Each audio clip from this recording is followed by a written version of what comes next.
Hello नमस्कार। कैसे हैं आप सभी? आशा करते हैं कि आप सभी बहुत अच्छे होंगे। मैं रणबीर आप सभी का रमानी इंस्टीट्यूट के इस ऑफिशियल यूट्यूब प्लेटफॉर्म पर एक बार फिर से स्वागत करता हूं। और जैसा कि आपको पता होगा, हम लोग यहाँ एनसीईआरटी सीरीज़ लेकर आपके सामने उपस्थित हो रहे हैं। हम लोगों का मतलब यहाँ पर सारी सब्जेक्ट की एनसीईआरटी सीरीज अब स्टार्ट हो चुकी हैं। पॉलिटी, ज्योग्राफी हम लेके आ रहे हैं। तो यहाँ पर देखिए, अभी हमारी जो चल रही थी ज्योग्राफी चल रही थी, जो पहला चैप्टर हम लोगों ने कंप्लीट कर लिया, वो भी विद एक्सप्लेनेशन। उसमें कुछ ऐसा नहीं बचा होगा जो आप लोगों को समझ में नहीं आया होगा, वो विस्तार पूर्वक समझाया गया है।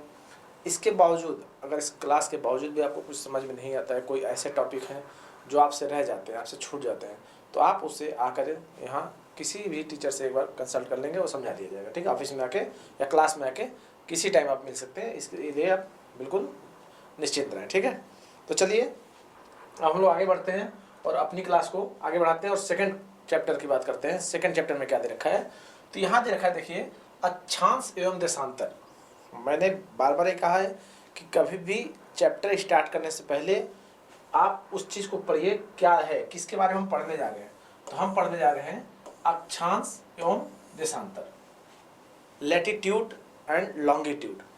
यानी कि अब इसके बारे में, इसी के बारे में अंदर जो भी कुछ दिया होगा, इन्हीं के बारे में दिया होगा। इससे ये चीज़ समझ में आ गई। तो अब हम अंदर जब भी पढ़ेंगे, कुछ भी कहीं भी कन्फ्यूज़न होगा, तो ये याद रखेंगे कि हम किसके बारे में पढ़ रहे थे। तो फिर क्या करेंगे, आप चीज़ों को कनेक्ट कर पाएंगे। तो चलिए देखते हैं क्या है। यहाँ दे रखा है आपको, देखिए सामने, अक्षांश और देशांतर के बारे में।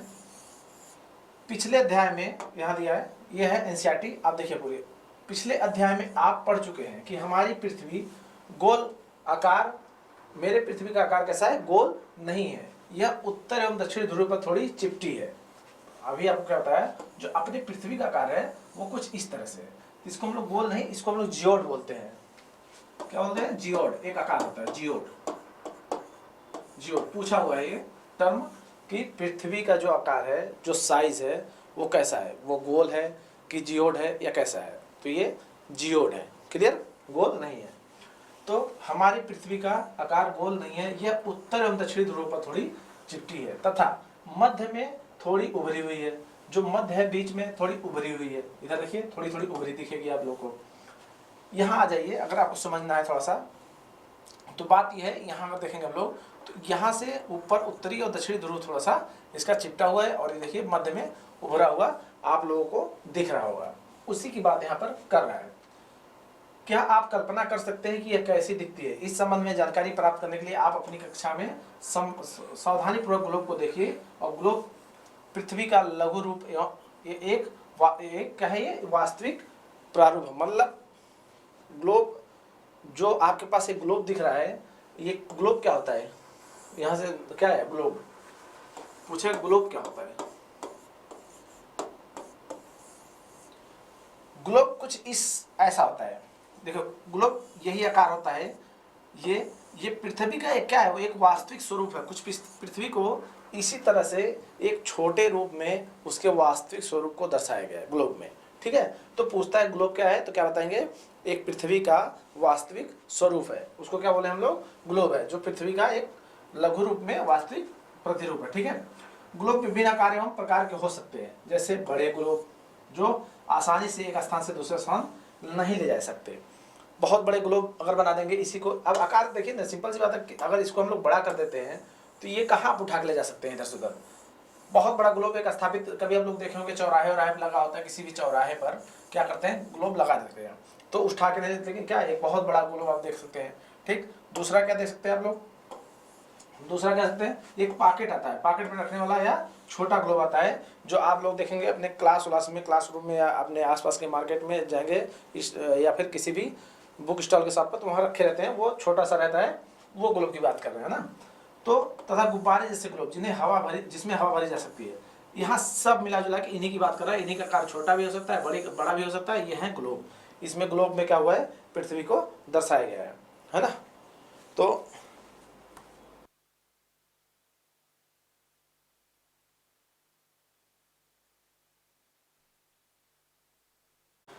तो यहाँ देखेंगे हम लोग इसी की बात कर रहे हैं, क्या छोटा क्या बड़ा क्या किस साइज में, इसी की बात कर रहे हैं, किसकी, ग्लोब की। ग्लोब यही है, अभी हम कोशिश कर रहे हैं आप लोग को भी दिखवा दें ग्लोब यहाँ क्लास में, है ना।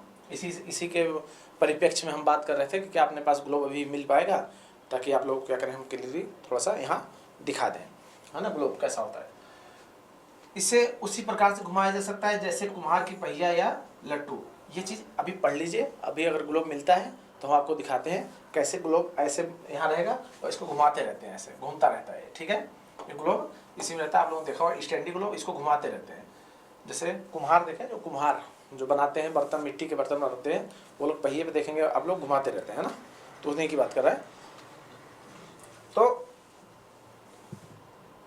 देखिए महाद्वीप तथा महासागरों का उनके सही आकार में दिखाया जाता है। इस ग्लोब पर, ग्लोब का काम क्या होता है, जो अब पृथ्वी है, एक हमने क्या कहा, उसका वास्तविक स्वरूप है, थोड़ा क्या है, ये वास्तविक स्वरूप है ना। तो उसके आकार को या उसके रूप को सही रूप में क्या करते हैं, इसमें दिखाते हैं। कैसी है पृथ्वी, क्या है उसके लोकेशन पर कहाँ क्या है, महासागर का आकार कैसा है। जैसे आप इंडिया का देखेंगे, मैप ड्रॉ करते हैं, उस पर क्या है, उसका आकार, जैसे कॉन्टिनेंट की बात करते हैं तो आप क्या करते हैं, एशिया का आकार डेवलप करते हैं, या फिर साउथ एशिया का, सॉरी, या फिर साउथ अमेरिका का, नॉर्थ अमेरिका का, अफ्रीका कॉन्टिनेंट का, ये सब क्या करते हैं आप, ग्लोब डेवलप करते हैं, मतलब एक मैप ड्रॉ करते हैं। तो उसी से क्या होता है, ये कैसे, ये ग्लोब पर ही दर्शाया गया है कि इसका ऐसा है ना। तो यहाँ क्या समझ में आया आपको कि ग्लोब का काम क्या है, यहाँ चीज़ें दर्शाई गई हैं भैया, किस आकार में कॉन्टिनेंट कौन सा है, कहाँ कौन सा महासागर है, तो इसको दर्शाया गया है। तो फिर वो बस इसके लिए हम लोग थोड़ा सा हेल्प लेने के लिए इसको करते हैं। चलिए आगे बढ़ते हैं हम लोग। क्या है यहाँ पर देखिए, पृथ्वी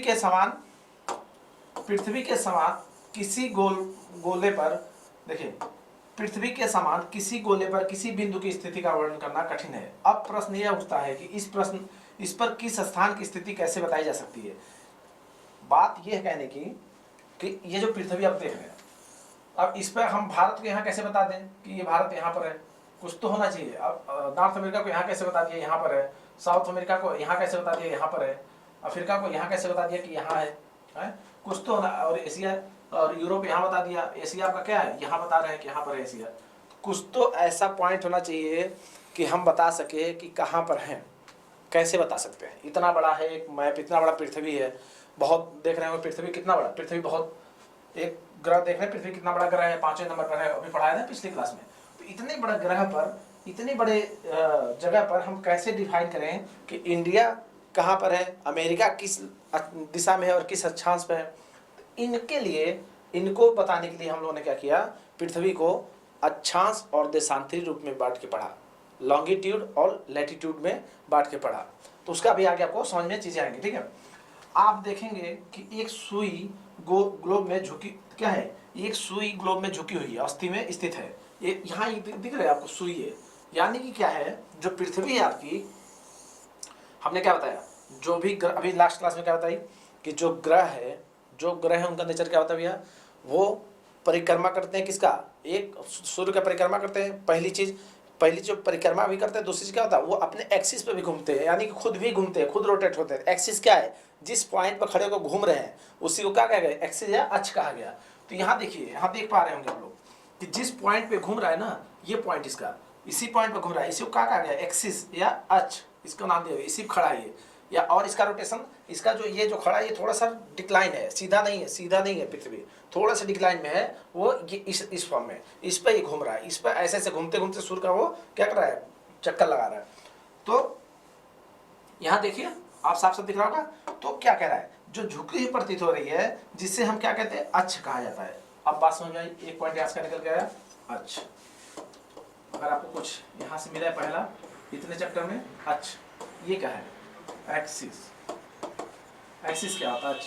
सर अक्ष वह, ये टूट गया है, वो शुक्ला से गिर गया था ना, चले गए सर ये। नहीं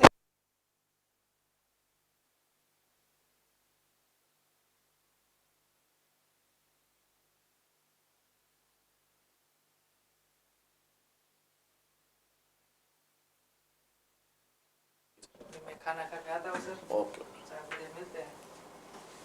कोई दिक्कत तो नहीं, कंटेंट नहीं वो तो मैं कट कर दूँ। हाँ, इसको घुमा दिया कर दो ना, ठीक। तो अच्छी बात की है। तो जैसा कि अभी देखिए कि अपने पास ग्लोब आ चुका है, तो हम दिखाते हैं आप लोगों को। ये अपने यहाँ हड़प्पा खुदाई मिला था, वो तब से है, बहुत पुराना है। और देखिए थोड़ा सा इसमें बहुत ज़्यादा वार किए गए हैं, तो कहीं से अलग भी हो गया है थोड़ा बहुत, लेकिन समझिए बस यहाँ में समझाना था। ये है अपनी पृथ्वी, ठीक है, यही ग्लोब है, इसी को बता रहे हैं। ये जिस अक्ष पर देखिए, ये अक्ष है, यहाँ से घूम रही है, यहाँ से घूम रही है। ये जिस एक्सिस पर खड़ोगे ये ऐसे घूमती है। पृथ्वी क्या काम है, वेस्ट से ईस्ट घूमती है, ऐसे अपने अक्ष पे भी घूमती है, ऐसे सूर्य के चारों तरफ भी घूमती है। इसका ये है मतलब, जो ये घूम रही है इसको हम लोग क्या कहते हैं, कल पिछली क्लास में इसको परिक्रमा कहते हैं। और जो ये अपने अपने अक्ष पर घूम रही है, ये भी घूम रही है, तो इसको क्या कहते हैं हम लोग, इसको बोले थे क्या, इसको घूर्णन बोले थे। जो ये घूम रही है, इसी की वजह से क्या होता है, दिन और रात जो ये घूमती है। जैसे कि यहाँ अगर, जैसे कि यहाँ है ये, जैसे मान लीजिए हम सूर्य हैं, ये मैं सूर्य हूँ, ठीक है, और ये पृथ्वी है। तो अभी जिस साइड सूर्य है, यहाँ क्या होगा, यहाँ उजाला होगा, यानी कि दिन होगा। इधर क्या होगा, पीछे साइड इधर रात होगा। इधर क्या होगा, हल्का रात हो रहा होगा। इधर क्या हो रहा होगा, हल्का दिन उगने वाला होगा। क्यों, क्योंकि इधर घूम रही है। तो इधर रात होने वाला है, हो गया रात। अब इधर वाला हिस्सा यहाँ गया, क्या होगा, दिन। अब जैसे इंडिया, ये देखिए इंडिया, ये इंडिया है, ये देखिएगा, देख पाइए। अब इंडिया सामने, यहाँ दिन है, तो पीछे कौन है, देखिए पीछे इधर अमेरिका है, नॉर्थ अमेरिका, तो यहाँ रात होगा। क्यों, क्योंकि ये सूर्य के पीछे साइड है। तो दिन रात कैसे होता है, दिन रात ये पृथ्वी के घूमने की वजह से होता है। ये जो पृथ्वी घूम रही है, इससे डिसाइड होता है दिन और रात। क्लियर है, तो पूछता है क्वेश्चन। तो अभी बताया ना, ये घूमती है, तो जो हिस्सा सूर्य के रोशनी के, सूर्य के तरफ होता है, वहाँ दिन होता है, और जो उसके पीछे होता है वहाँ पूरा रात होता है। और जो अभी पीछे गया है, यहाँ रात होते होते इधर पूरा रात हो गया, और इधर वाला जाता है थोड़ा थोड़ा दिन होता है तो उजाला हो जाता है। ठीक है, ये है। और ये जिस अक्ष पे घूमी है, और यही ग्लोब है। अब ग्लोब का मतलब समझ में आया, ग्लोब क्या है। यहाँ हम लोग क्या करते हैं, एक वास्तविक पृथ्वी के वास्तविक, लघु, छोटा और वास्तविक एकदम रियल स्वरूप यहाँ दर्शाते हैं। कहाँ पर क्या है, इसी को यहाँ बताया गया। ठीक है, चलिए अभी जरूरत पड़ेगी तो फिर इसका हम लोग यूज करेंगे। ठीक, तो आपने देखा। और ये जो घूम रही है, किस पे घूम रही है, यही जो मूव कर रही है, ये जो मूव कर रही है, ये मूव कर रही है, इसी को कहा जाता है, किस पे घूम रही है, उसी को कहा गया यहाँ पर अक्ष। क्या कहा गया, एक्सिस। ये अपने अक्ष पर घूम रही है।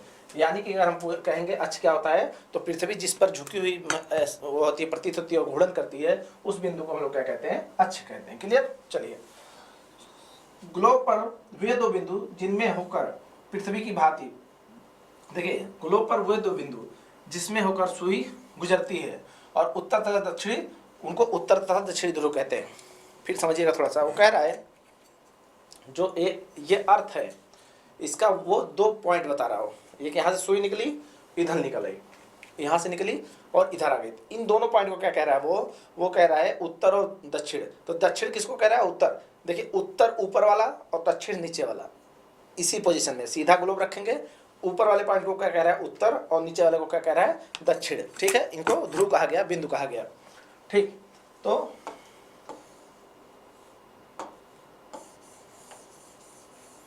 क्या कहा गया इसको, उत्तरी और दक्षिणी ध्रुव कहा गया इसको। अब बात समझ में आई। अब पूछेगा आपसे, एक अक्ष पढ़ा आपने, एक पढ़ा उत्तरी ध्रुव। उत्तरी ध्रुव, नॉर्थ पोल, इसको बोलते हैं पोल ध्रुव को, तो लिख दिए नॉर्थ पोल। ठीक, और एक है दक्षिणी ध्रुव।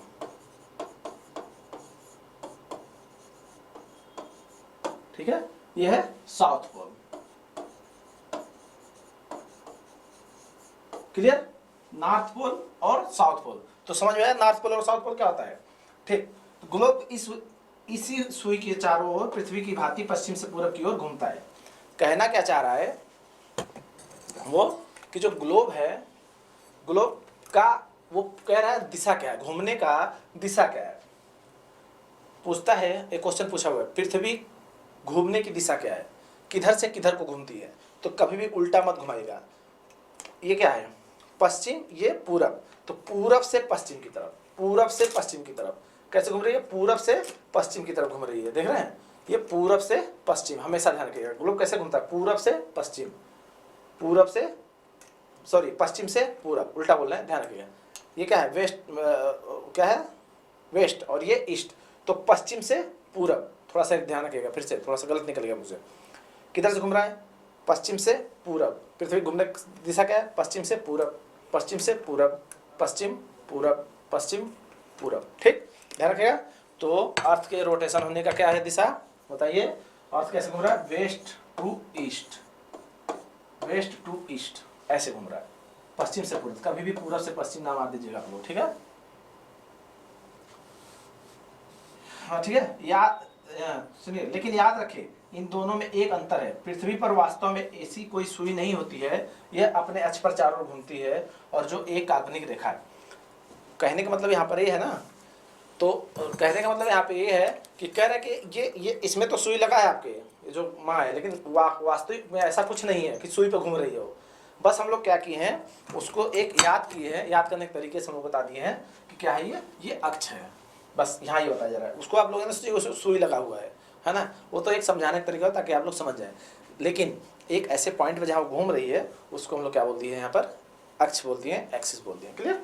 चलिए, एक अन्य काल्पनिक रेखा भी ग्लोब को दो बराबर भागों में बांटती है, कौन सी है भैया, चलिए देखते हैं। और कौन सी काल्पनिक रेखा है, इसे विषुवत कहते हैं। बात समझे। अब आइए आप लोग बात करते हैं उन्हीं की जो अभी पढ़ा था टॉपिक में, लॉन्गिट्यूड और लैटिट्यूड।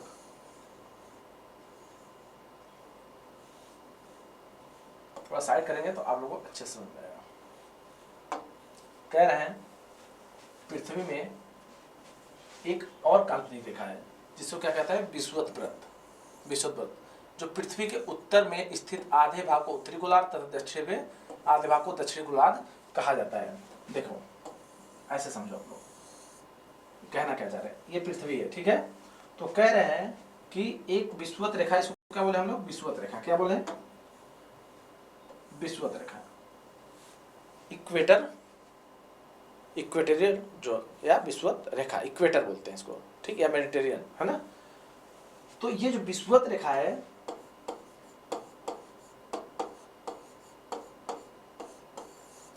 एक काल्पनिक आपने रेखा देखे पृथ्वी में, अक्ष, एक अक्ष देखा यहाँ से यहाँ, ठीक, इस ध्रुव को इस ध्रुव से मिला रही है कौन, अक्ष। फिर आप देख रहे हो एक ऐसा रेखा है विषुवत, जिसको हम नाम दिए जिसका नाम है लैटिट्यूड।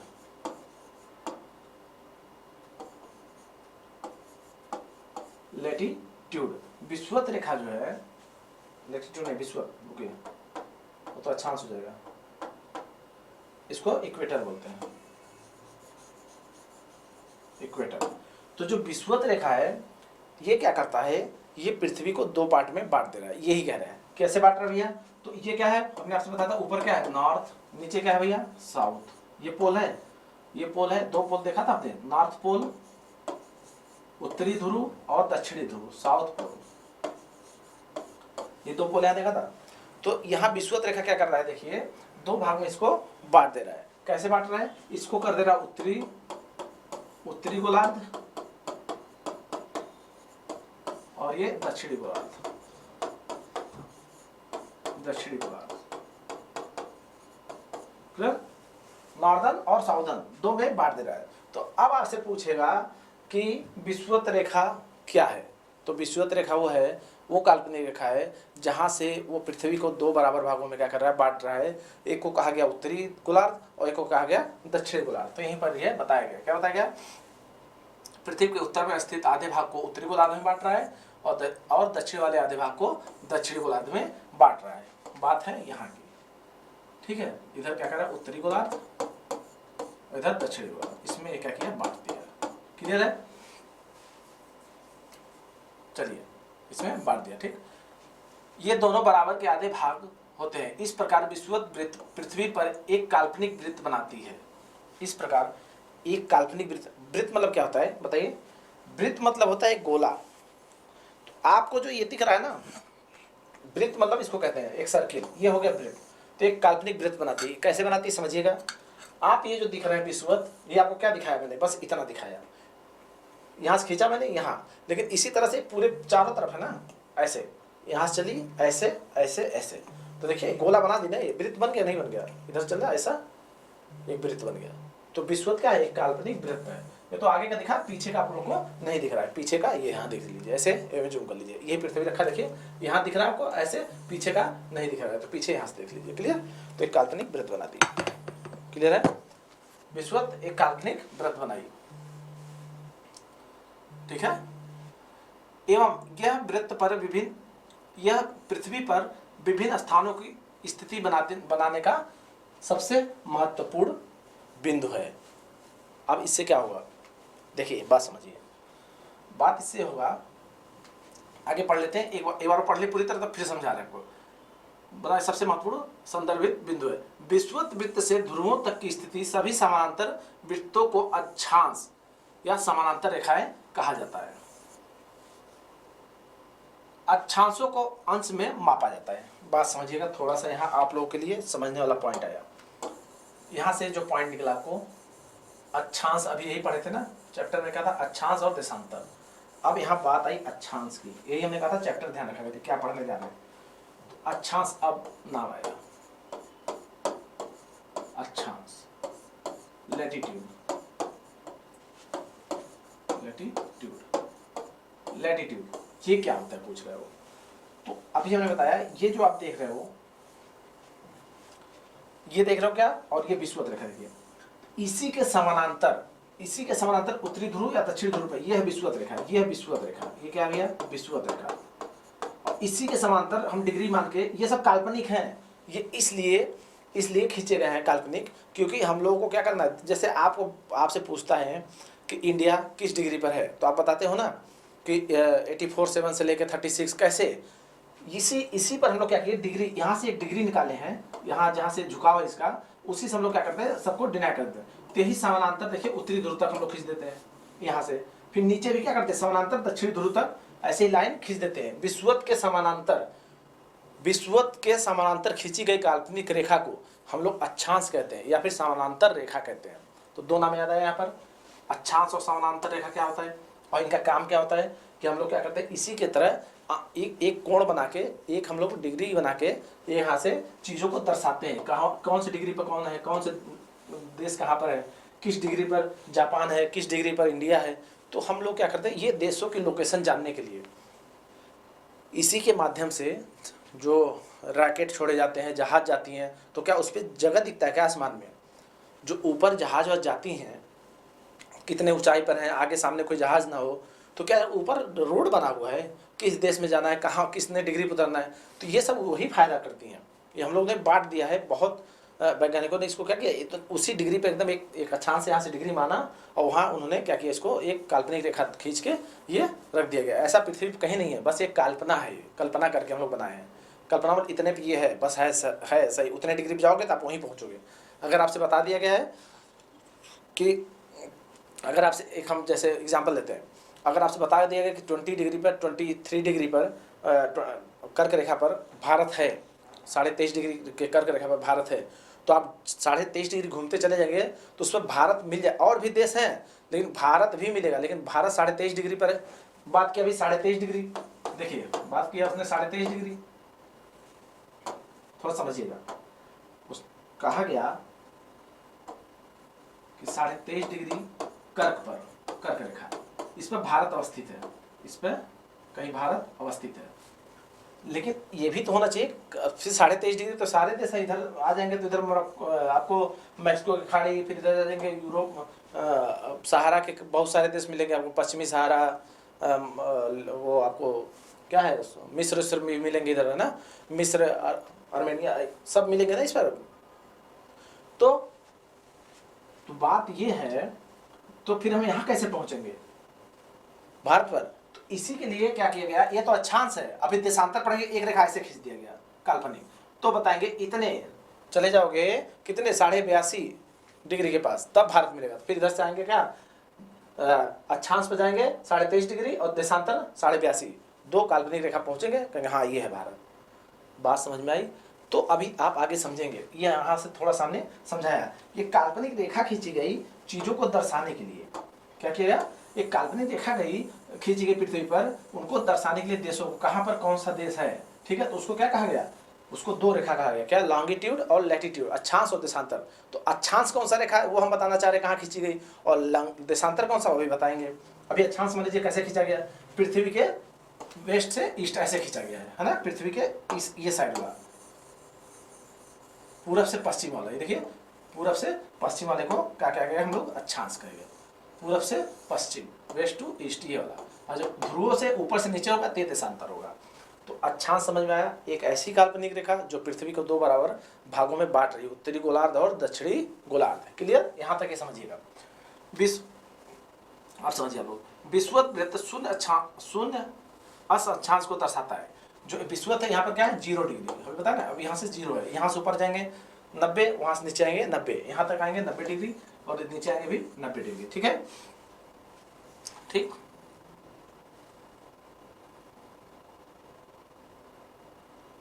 चूंकि विषुवत वृत्त से दोनों तरफ ध्रुवों के बीच की दूरी पृथ्वी के चारों ओर के वृत्त एवं के 1/4 है, अतः इसका माप होगा 360 अंश, और जो 90 अंश। देखो बात यहाँ पर ये समझ में आइए, आपको समझिए बात क्या कह रहे हो। कह रहे हैं, उनकी कहानी छोड़िए, बात ये कह रहे हैं, जो आप ये विषुवत डिग्री देख रहे हो, क्या देख रहे हो, ये 0 डिग्री है, 0 है, यहाँ से ऊपर जाओ 22, 66, ऐसे जाके यहाँ हो जाएगा 90 डिग्री। क्या हो जाएगा भैया, ये 90 डिग्री। इधर से आ जाइए, इन 0 से इधर आइए, ये भी क्या हो जाएगा, टोटल 90 डिग्री। क्या हो जाएगा, 90 डिग्री। तो 90 90 टोटल क्या होगा, 180 डिग्री। पृथ्वी पूरा टोटल कितने हैं, 360। कोई भी गोला कितना डिग्री होता है, 360। कितना होता है भैया, 360। तो ये जो स्थिति देख रहे हैं, ये कौन सा देख रहे हैं आप लोग, 90 इधर, 90 इधर, 90 ये आप देख रहे हैं। लेकिन अभी पीछे भी इसके 90 ऊपर 90 नीचे होगा ना, तो उसको हम लोग नहीं देख पा रहे हैं। मतलब 1/4 हिस्सा ही देख पा रहे हैं, आप लोग इतना ही देख पा रहे हैं। वही ये कह रहा है कि मात्र 1/4 हिस्सा ही हम लोग क्या करते हैं, इसका देख पाते हैं, जो ये 90 और ये 90। देखिए 90 अंश, इस प्रकार 90 अंश उत्तरी अक्षांश, 90 अंश दक्षिणी, 90 अंश दक्षिणी अक्षांश को ध्रुव, क्या है ये, दक्षिणी अक्षांश को दक्षिण ध्रुव को दर्शाता है। यानी कि 90 ये दिखा रहे हैं, यहाँ 0 से 90, 0 से 90 ये, फिर इधर 0 से 90 ये, 0 से 90 ये, टोटल कितना हो गया, 360। क्लियर है, हम लोग सिर्फ एक पार्ट देख पा रहे हैं, तो उसी हिसाब से बात करेंगे। यहाँ क्लियर है आप लोग, चलिए तो बात यहाँ समझिएगा।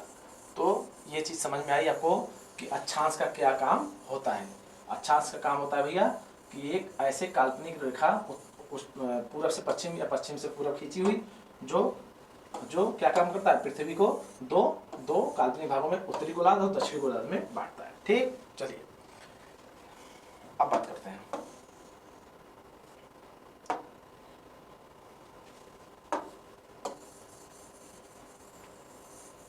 देखिए समझ में आ गया आप लोगों को थोड़ा सा।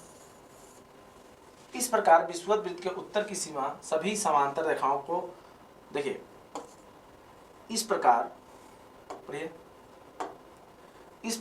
विषुवत वृत्त के उत्तर की सभी समांतर रेखाओं को उत्तरीय अक्षांश कहा जाता है। इस प्रकार विषुवत रेखा के सभी, बार समझिएगा, ये विषुवत रेखा है 0 डिग्री, ये 0 डिग्री विषुवत रेखा, इसके उत्तर की तरफ ये क्या भैया, नॉर्थ, बार बताया आपको, नॉर्थ पोल साउथ पोल। तो नॉर्थ की तरफ जितने भी होंगे उसको क्या बोला जाएगा, उत्तरीय अक्षांश कहा जाता है। तथा विषुवत वृत्त के दक्षिण स्थित सभी समानांतर मतलब इसी के पैरेलल में इसी के समान, समानांतर का मतलब होता है आप ही के समान, आप ही के जैसा। तो इसी के समान, इसी के जैसा, उत्तर की तरफ जितने हैं इसी के समान, इसी के जैसा, इसी के पैरेलल, उत्तर की तरफ जितने हैं उसको हम लोग क्या बोलेंगे, नॉर्दर्न, उत्तरी ध्रुव, नॉर्दर्न पोल। इसी के समान, इसी के जैसा, यहाँ से दक्षिण की तरफ जो होंगे उसको क्या बोलेंगे हम लोग, साउदर्न या दक्षिणी ध्रुव। क्लियर है, उत्तरी और दक्षिणी ध्रुव, बस इतना ध्यान रखिएगा। ये एक काल्पनिक रेखा है, यहाँ से हम लोग उत्तर और दक्षिण ध्रुव में पृथ्वी को बांट रहे हैं, बार बार आपको बता रहे हैं। तो दक्षिणी अक्षांश कहा जाता है, क्या कहा जाता है भैया इसको, इनको दक्षिणी अक्षांश, साउदर्न लैटिट्यूड और नॉर्दर्न लैटिट्यूड से कहा जाता है। इसलिए प्रत्येक अक्षांश के मान के साथ उसकी दिशा यानी उत्तर या दक्षिण को भी लिखा जाता है। कहने का मतलब यह है, जो भी अक्षांश है आपको लिखना पड़ेगा कि उत्तर वाले बात कर रहे हैं कि दक्षिण वाले, नहीं तो क्या हो जाएगा, दिक्कत हो जाएगा। अगर हमको ग्लोब पर किसी देश को यहाँ दर्शाना है कि किस में, दक्षिणी ध्रुव की तरफ, दक्षिणी ध्रुव की तरफ, दक्षिण की तरफ। कैसे पता चला दक्षिण, ये काल्पनिक रेखा विषुवत रेखा, इसी के ऊपर को हम लोग उत्तर कहे हैं, इसके नीचे हम लोग दक्षिण कहे हैं, तो हम सीखे हैं। तो दक्षिणी ध्रुव को अगर किसी देश को दक्षिणी में दर्शाना है तो हमें बताना पड़ेगा कि ये देश दक्षिण, इतने अंश दक्षिण, अगर क्योंकि यही सेम 90 यहाँ सेम 90 इधर भी है, 1 2 3 4 5 90 तक, 1 2 3 4 5 यहाँ से 90, 0 से 1 2 3 4 90, तो दोनों जगह सेम है तो लिखना पड़ेगा उत्तर इतने अंश उत्तर, इतने अंश दक्षिण, वही वो बता रहा है। ठीक है, लिखा जाता है। सामान्यतः इसे उत्तर या दक्षिण अक्षर से व्यक्त किया, मतलब कह रहे हैं उसको पूरा लिखने की जरूरत नहीं है, ऐसे लिख सकते हैं आप लोग उत्तर, है ना, ऐसे लिख सकते हैं आप लोग, ऐसे नॉर्मली उत्तर लिख सकते हैं, या फिर आप लोग ऐसे दक्षिण लिख सकते हैं, बस इतना कह रहे हैं, उसको ज़्यादा कोई बार बार लिखने की जरूरत नहीं है। उदाहरण के लिए महाराष्ट्र में चंद्रपुर, ये देखिए क्वेश्चन आया, क्वेश्चन एक आया आप लोग के लिए,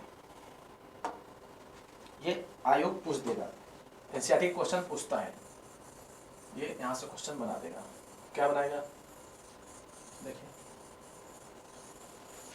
यहाँ देखिए क्वेश्चन बना आपके लिए एक, क्या क्वेश्चन बना, देखिए महाराष्ट्र में चंद्रपुर व ब्राजील, दक्षिण अफ्रीका, दक्षिण अमेरिका देश का एक देश है ब्राजील, और महाराष्ट्र का चंद्रपुर में, और ब्राजील में कौन सा, बोलो हेरिजोटे एक नाम है, दोनों एक अक्षांश 20 डिग्री पर है। कह रहा है कि आप जो एक मानिए, ये मानिए क्या है 0 डिग्री है, तो यहाँ कहीं है 20 डिग्री, यहाँ कहीं है 20 डिग्री, ठीक है। तो कह रहा है कि जो ब्राजील है ना, उसका एक शहर है, क्या नाम है, बोलो हेरिजोटे, एक हेरिजोटे है, और महाराष्ट्र है, महाराष्ट्र का चंद्रपुर है, ये दोनों एक ही डिग्री पर अवस्थित है। अभी हमने बताया ना आपको, इससे हमने क्या किया, पहचान लगा लिया, इससे क्या किया, पहचान लगा लिया हम लोगों ने।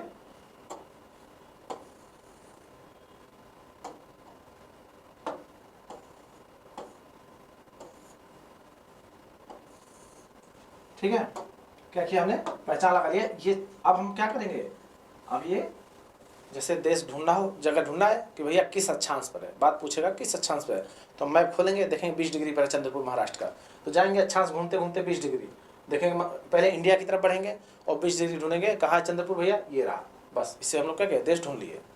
भाई आज जो भी रास्ता आप लोग बना लेते हो तो किसी न किसी मैप के थ्रू तो बना होगा, जहाज यहाँ से राजकोट से दिल्ली चली जा रही, राजकोट से बॉम्बे चली जा रही है, ये रूट कौन तय कर रहा है, इसी अक्षांश से तय हो रहा है कि यहाँ पर बॉम्बे एयरपोर्ट है और यहाँ पर राजकोट एयरपोर्ट है, ऐसे बात समझ आ रही। चलिए, लेकिन चंद्रपुर विषुववृत्त के 20 अंश उत्तर में है, ये देखिए 20 अंश किसमें है, उत्तर में है, एवं हेरिजोटो विषुववृत्त के 20 अंश किसमें है, दक्षिण में। आप पूरा पढ़िए, आप तो कहानी समझ में आई आपको।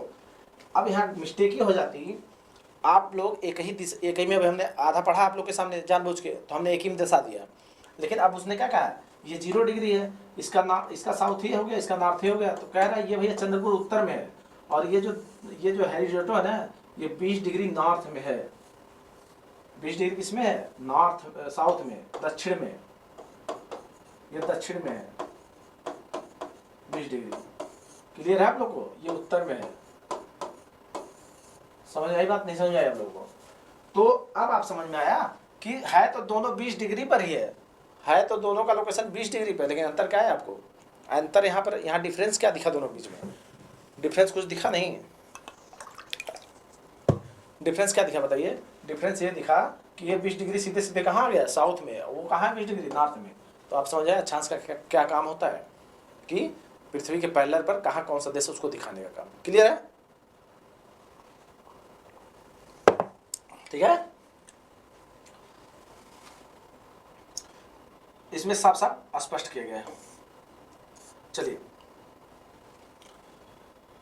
अब एक बात समझिए, यहां पर कुछ महत्वपूर्ण अक्षांश रेखाएं हैं, उनको हम लोग समझते हैं, ये भी क्वेश्चन पूछता है आपसे, क्या है कुछ महत्वपूर्ण। अब हम सारे अक्षांश रेखाओं को तो याद करेंगे नहीं, कुछ महत्वपूर्ण अक्षांश रेखाओं को याद करेंगे, उनके भी बीच में सबको हम लोग दिखाते हैं। ठीक, चलिए, विषुववृत्त क्या है, 0 डिग्री, उत्तरी ध्रुव में 90 डिग्री, दक्षिणी ध्रुव क्या है 90 डिग्री के अतिरिक्त 4 महत्वपूर्ण अक्षांश रेखाएं हैं।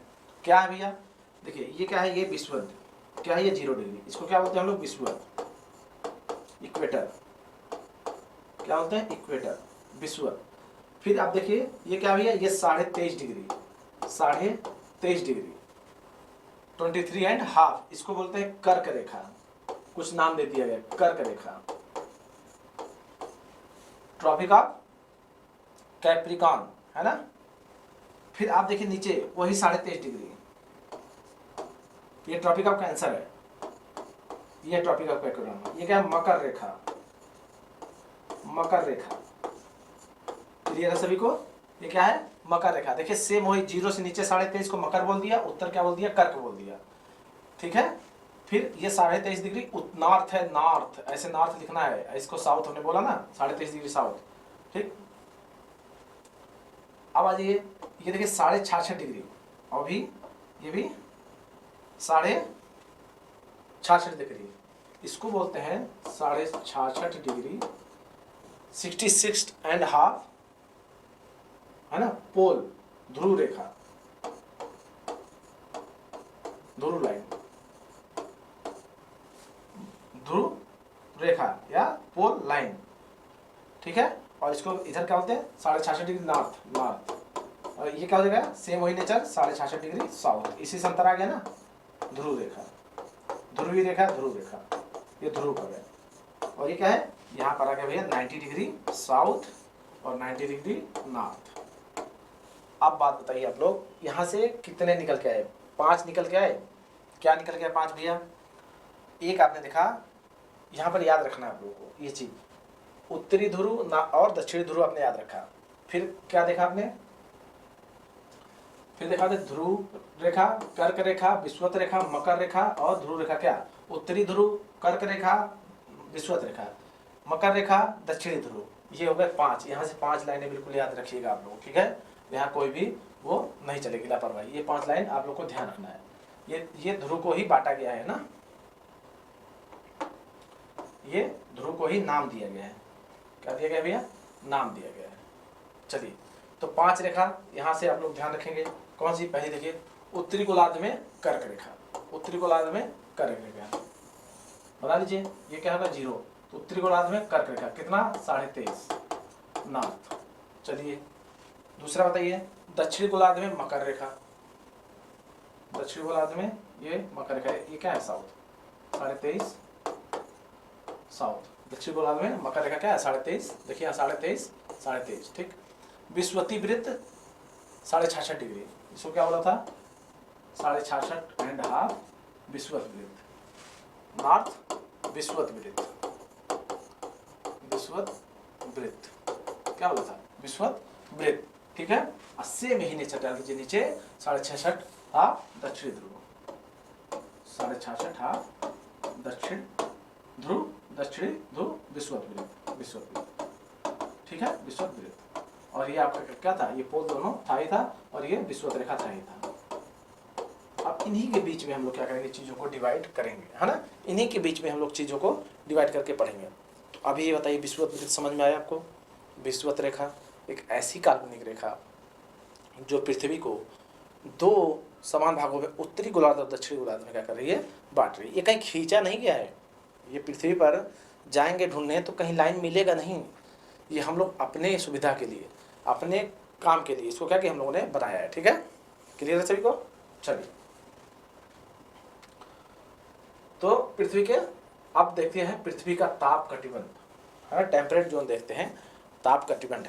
इन्हीं के बीच में एक बात ये समझिएगा आप लोग, थोड़ा सा यहाँ अभी समझाने लायक है, आप लोगों को यहाँ समझा देते हैं ताकि आगे भी इसमें ताप कटिबंध में आपका काम आएगा। बात ये समझिएगा,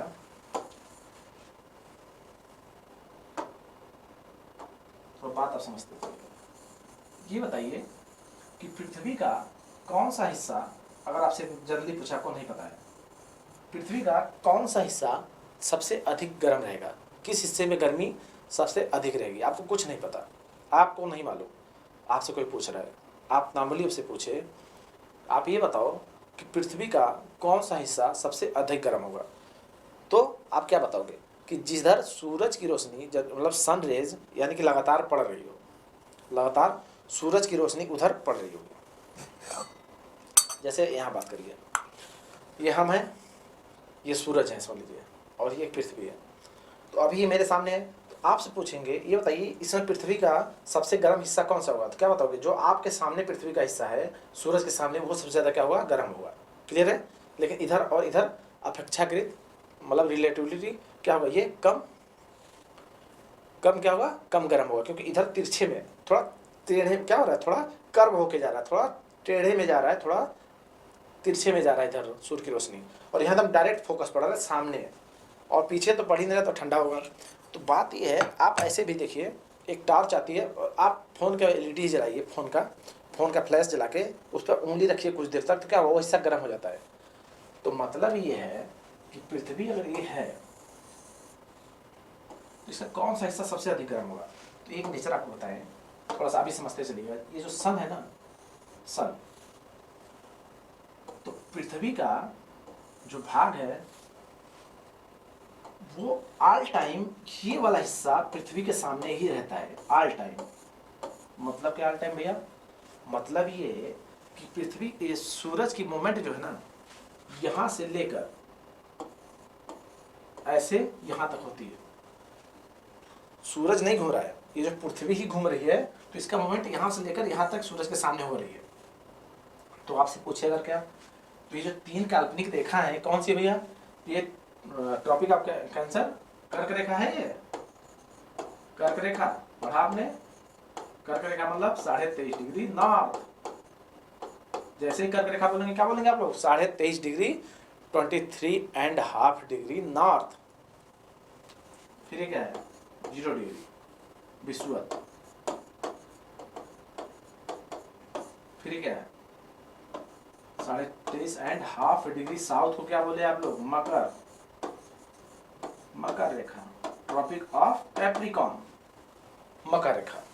तो जैसे ही हम 23.5 डिग्री साउथ बोलेंगे, 23.5 साउथ जैसे ही बोलेंगे, आप लोग तुरंत दिमाग में हिट करिए कि मकर रेखा की बात हो रही है भैया।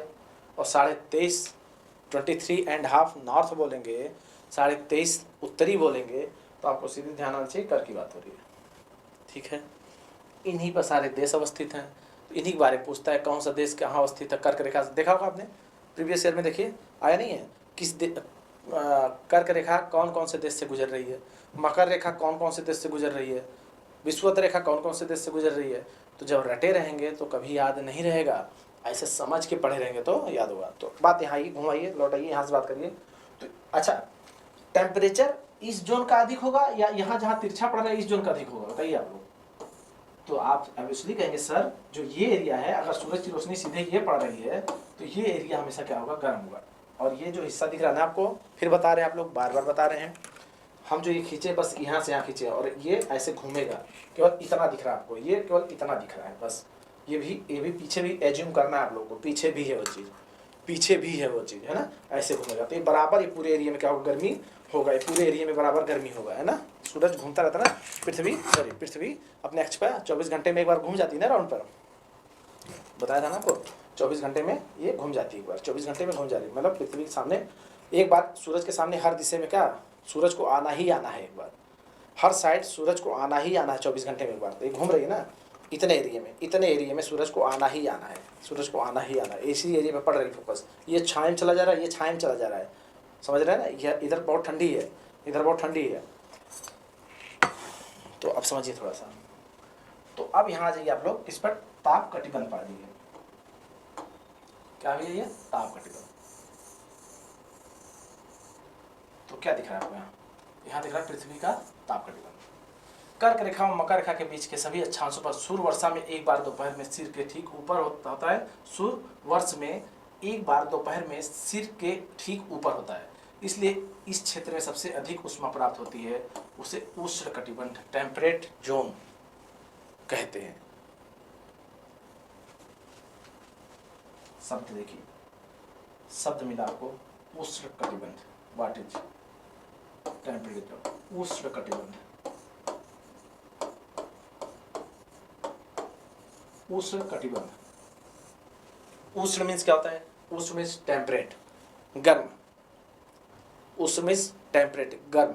और कटिबंध मीन्स होता है, ऐसे नॉर्मल समझिएगा, पट्टी, एक बेल्ट, जो आप लोग बेल्ट पहनते हो ना, गोल चारों तरफ का एक पट्टी, चारों तरफ का एक पट्टी, इसको बोलते हैं कटिबंध जोन।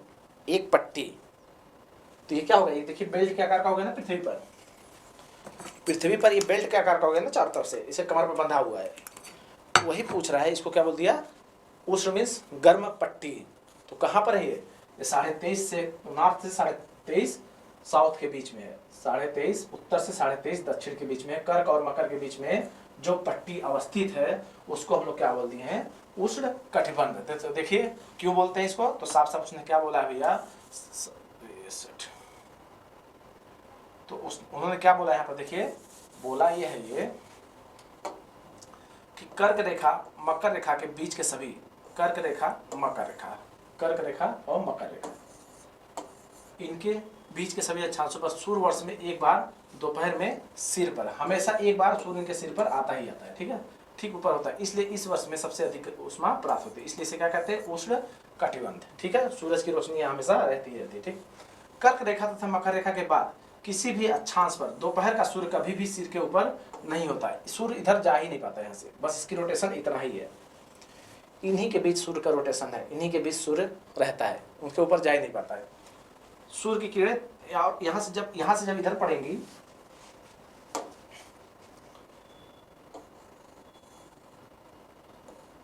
अगर हम बात करें सूर्य की किरणों की, तो यहाँ से पड़ेंगे, इस पर तो क्या तिरछी पड़ेंगी ना भाई, ये देखिए तिरछी आ रही है, तिरछी मतलब कर्व होके आ रही है, तो बहुत ठंडी हो जाएंगी ये, तो सूर्य की किरणें क्या होती है, तिरछी होती हैं।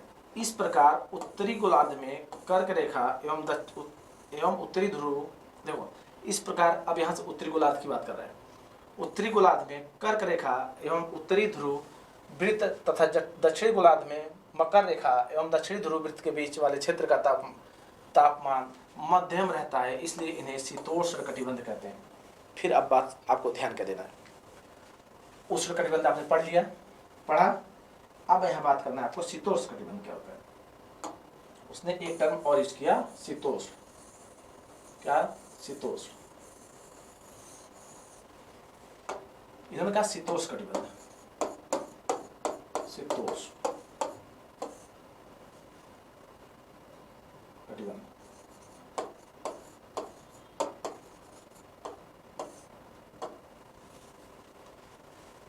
शीतोष्ण कटिबंध।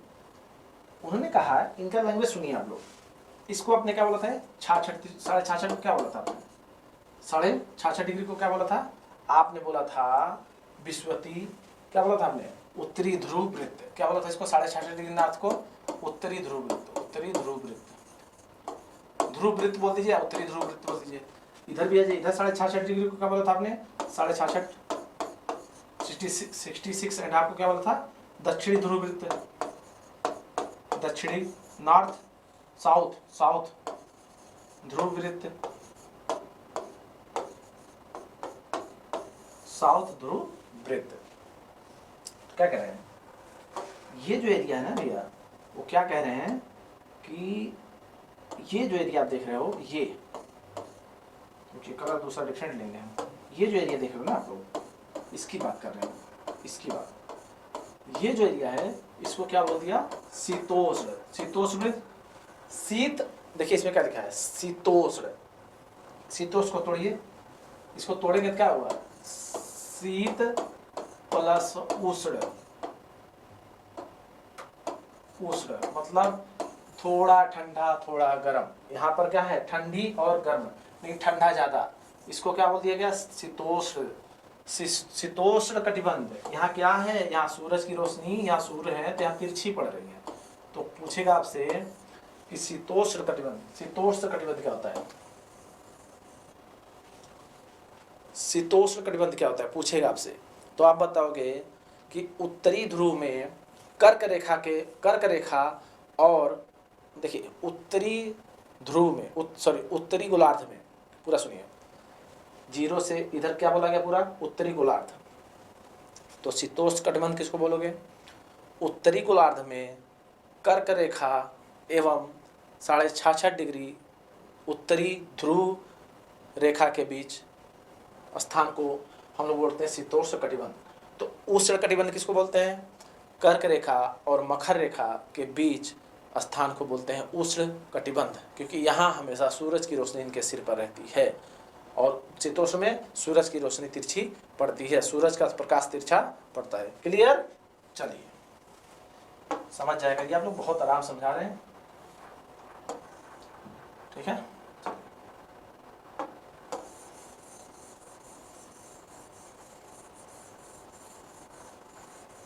चलिए अब पढ़ते हैं हम आगे। उत्तरी गोलार्ध में उत्तरी ध्रुव एवं उत्तरी ध्रुव तथा दक्षिणी गोलार्ध में दक्षिणी ध्रुव, हो गया ना एक? हाँ ठीक है।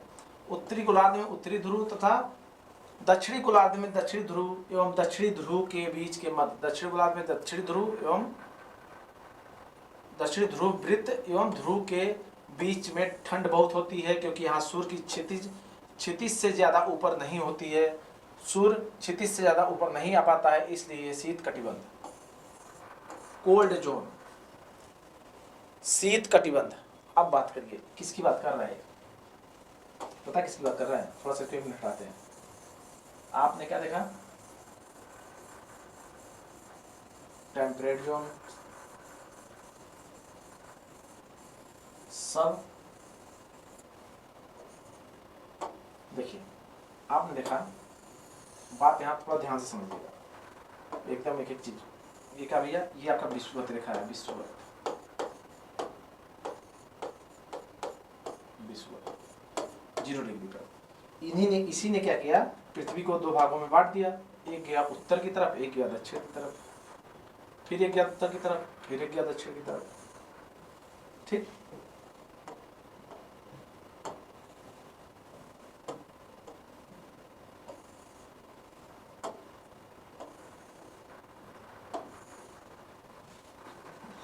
ठीक है, कैसे बांटा भैया?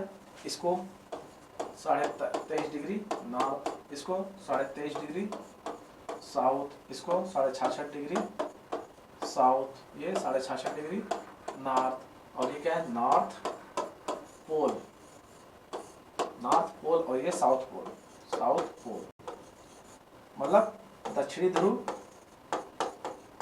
दक्षिणी ध्रुव, और ये उत्तरी ध्रुव, उत्तरी ध्रुव, और ये क्या है? और इसको क्या बोला था? इसको बोला था 66.5 डिग्री उत्तरी ध्रुव व्रत, सर्किल व्रत। ये 66.5 डिग्री दक्षिणी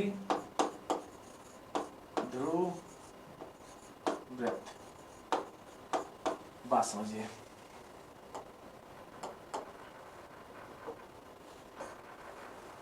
ये आपको क्या दिख रहा है? ये जो जोन दिख रहा है, ये जोन, ये क्या है भैया? पृथ्वी पर उष्ण कटिबंध है। यहाँ पर सूरज की रोशनी हमेशा रहती है। ये क्या है? उष्ण कटिबंध, यहाँ सूरज की रोशनी हमेशा पाई जाएगी, ठीक है। ये क्या भैया?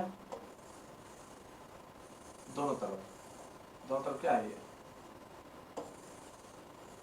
शीतोष्ण, उष्ण ठंडा और गर्म, शीतोष्ण ठंडा और गर्म दोनों तरफ, है ना। फिर ये क्या है? यहां बात कर लेते हैं अगर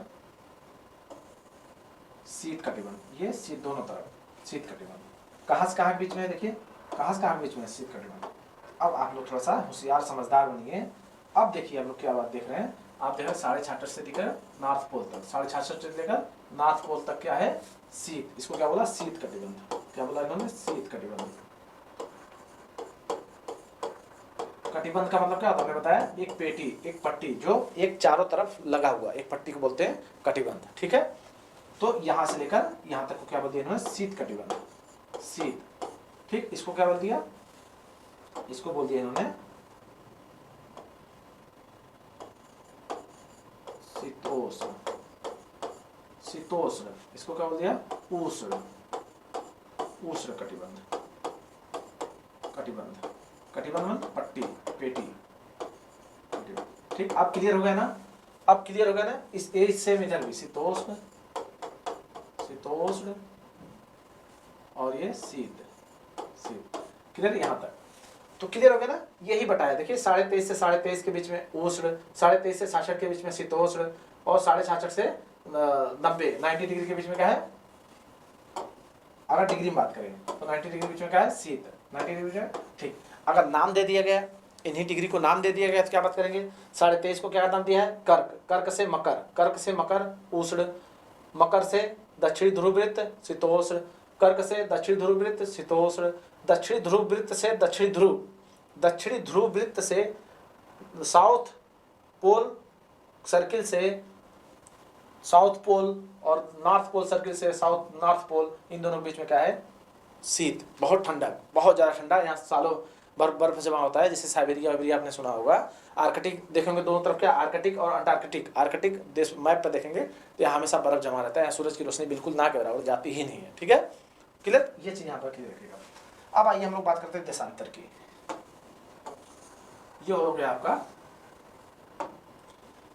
क्या हो गया था? ये हो गया था आपका अक्षांश। ठीक, अब बात करिए जो दूसरा आपने पढ़ा था देशांतर, वो क्या होता है? बात करिए देशांतर की।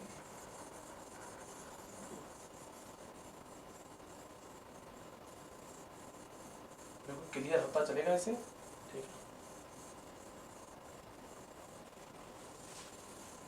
चलिए बात करते हैं देशांतर। देखिए देशांतर यानी कि लॉन्गिट्यूड, लॉन्गिट्यूड, लैटिट्यूड लेटा हुआ, लॉन्गिट्यूड लंबा लंबा कड़ा, ठीक। लैटिट्यूड लेटा हुआ अक्षांश, और लॉन्गिट्यूड खड़ा खड़ा ऐसे से, ठीक। इसे थोड़ा सा ध्यान रखिएगा, कौन सा लॉन्गिट्यूड है कौन सा लैटिट्यूड है। हाँ देखिए, किसी स्थान की स्थिति को बताने के लिए, किसी स्थान की स्थिति को बताने के लिए उस स्थान के अक्षांश के अतिरिक्त कुछ और जानकारियों की आवश्यकता भी होती है। हमने क्या बताया था आपसे कि अक्षांश के अलावा, ये था अक्षांश, हमने कहा था अगर आपको भारत की स्थिति बतानी है तो आप ये बता सकते हो कि किस रेखा पर है, किस अक्षांश में, कर्क। लेकिन अगर एग्जैक्ट पहुंचना हो, क्योंकि हमने क्या बताया, कर्क पर तो लेके यहाँ से लेकर यहाँ तक सारे देश हैं। जैसे कर्क की बात करें, हमने कह दिया ये भारत है, आप लोग देख पा रहे होंगे ये क्या है, ये भारत है। तो ये कर्क रेखा पर है, लेकिन कर्क रेखा तो चारों तरफ है ना, तो कर्क रेखा पर तो और सारे भी देश है ना, कैसे ढूंढेंगे हम लोग? तो एक एग्जैक्ट क्या करेंगे, ऐसे सीधा लाइन खींचेंगे हम लोग, ऐसे सीधा सीधा लाइन खींचेंगे, और जो भारत के ऊपर से लाइन जाएगा देशांतर उसको बोलेंगे, ऐसे सीधा सीधा लाइन खींचेंगे। ऐसे तो खींच लिया हमने, उसको विषुवत बोल दिया। आप ऊपर से नीचे तक, ऊपरी ध्रुव नॉर्थ ध्रुव को साउथ ध्रुव से, नॉर्थ ध्रुव को साउथ, उत्तरी ध्रुव को दक्षिणी ध्रुव को, नॉर्थ पोल को साउथ पोल से, या उत्तरी ध्रुव को दक्षिणी ध्रुव से मिलाने वाली काल्पनिक रेखा हम लोग खींचेंगे। और जो काल्पनिक रेखा भारत के ऊपर से निकलेगी, जो काल्पनिक रेखा भारत के ऊपर से निकलेगी, हम लोग इसको बोल देंगे क्या है, यहाँ भारत है। जो काल्पनिक रेखा भारत के ऊपर से निकलेगी हम लोग बोल देंगे यहाँ पर भारत है, यही भारत है। तो जो 82.5 डिग्री निकलती है तो हम लोग बोल देंगे भैया यहीं पर भारत आसपास है। ठीक है, चलिए तो देखिए, किसी स्थान की स्थिति को बताने के लिए, तो पानी पी लें।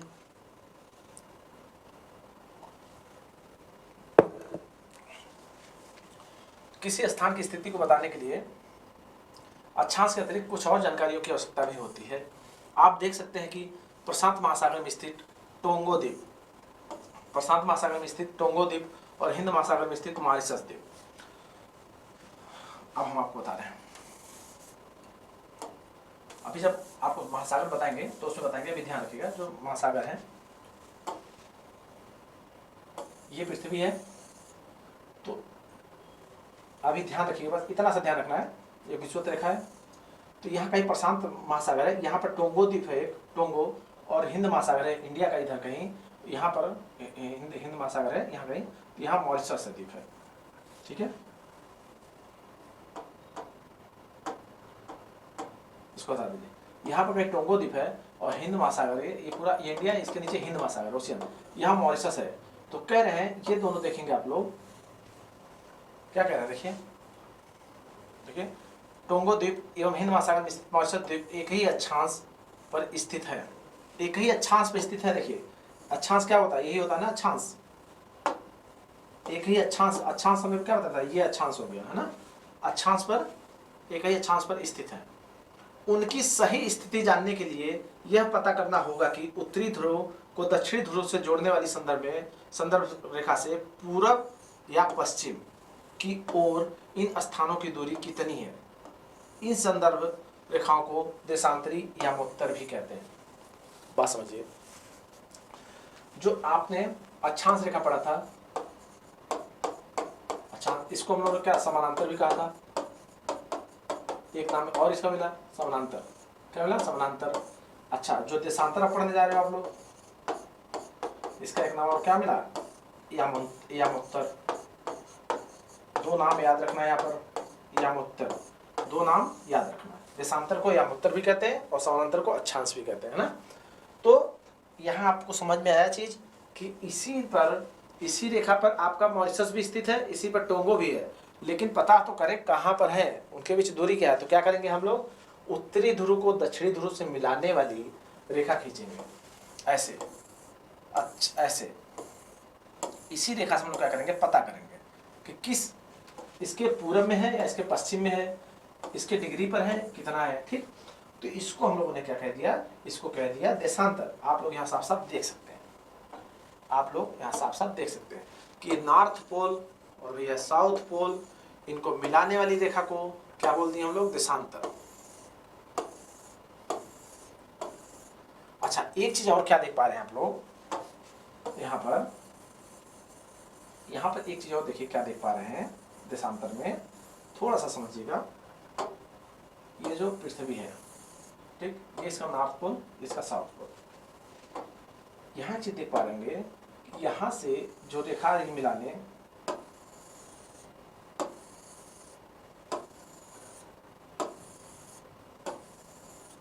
यहाँ क्या है, यहाँ है क्या भैया, यहाँ इनके बीच की कोण क्या है, 0 डिग्री है, ये 0 डिग्री, यहाँ भी सब एक ही जगह से आ रहे हैं, लेकिन जो बीच वाला हिस्सा है, यहाँ देखिए इनके बीच की दूरी क्या है, मैक्सिमम है। तो पूछता है कि ध्रुवों पर देखिए क्या हो जाएगा, विषुवत रेखा पर इनके बीच की दूरी, देशांतर के बीच की दूरी क्या है, मैक्सिमम है। क्वेश्चन पूछा हुआ है, देशांतर रेखा पर ध्रुव इनकी मैक्सिमम हो जाती है, इनके बीच की दूरी किसकी, किसकी, विषुवत रेखा पर। विषुवत रेखा पर ये क्या है, विषुवत रेखा, विषुवत रेखा पर जो ध्रुव है, जो देशांतर है, जो देशांतर रेखा है, इनकी भी क्या है, इनके बीच की दूरी क्या होती है, अधिक होती है। बात यहाँ ये समझना है कि जो देशांतर है ये भी एक काल्पनिक रेखा है, बिल्कुल विषुवत की तरह। बस विषुवत क्या था, वो पैरेलल, वो सॉरी अक्षांश की तरह। अक्षांश क्या था, वो पैरेलल खींचा गया ऐसे ऐसे, और ये क्या है, ये ऊपर नीचे खींचा गया, इसको देशांतर बोलते। देशों में अंतर, देखिए देशांतर, इसको ऐसे ऐसे खींच दिया गया। इसमें ज़्यादा समझने की जरूरत है नहीं आप लोगों को, ठीक, बिल्कुल सेम वही चीज़, वही दिशा दिखाने के लिए। तो इसको क्या बोल दिया गया, देशांतर बोल दिया गया, ठीक है। तो चलिए इसके बारे में थोड़ा सा जान लीजिए आप लोग, देशांतर के बारे में थोड़ा सा जानते हैं, देशांतर के बारे में। देखिए बात करते हैं देशांतर, उसको यामोत्तर कहते हैं, तथा उनके बीच की दूरी को देशांतर के अंशों में मापा जाता है। प्रत्येक अंश को मिनट में तथा मिनट को सेकंड में विभाजित किया जाता है, प्रत्येक अंश को मिनट में। अच्छा ये कैसे होगा सर, मिनट में कैसे हम करेंगे, देखिए यहाँ एक तरीका ये निकाला गया, यहाँ एक तरीका ये निकाला गया, ध्यान समझिएगा थोड़ा सा। आपकी पृथ्वी 24 घंटे में कितना घूम जाती है, 360 डिग्री, 360 डिग्री घूम जाती है ना अपने एक्स पर, कितना घूम जाती है, 360 डिग्री, 360 डिग्री।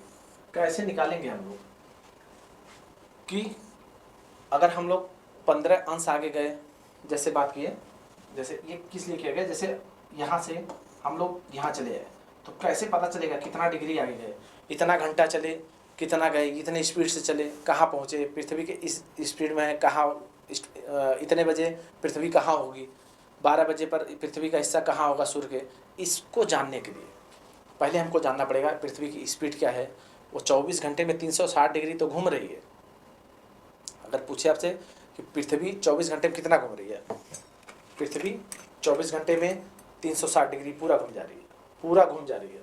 जैसे भारत है, ये भारत है, ये भारत है, ये 24 घंटे, आज जैसे आज क्या डेट है, जैसे मान लीजिए 12-13 फरवरी है, 12-13 फरवरी हम बात कर रहे हैं।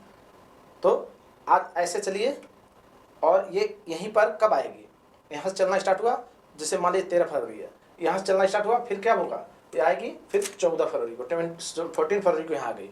यानी कि 24 घंटे में क्या हुआ, ये पूरा अपना एक चक्कर घूम ली, यानी कि 360 डिग्री घूम गई। तो यहाँ आप सीधे समझे कि 24 आवर में ये कितना, 24 घंटे में कितना जा रही है 360 डिग्री। तो 1 घंटे में कितना आ जाएगी ये 360/24 कर दीजिए, ठीक है।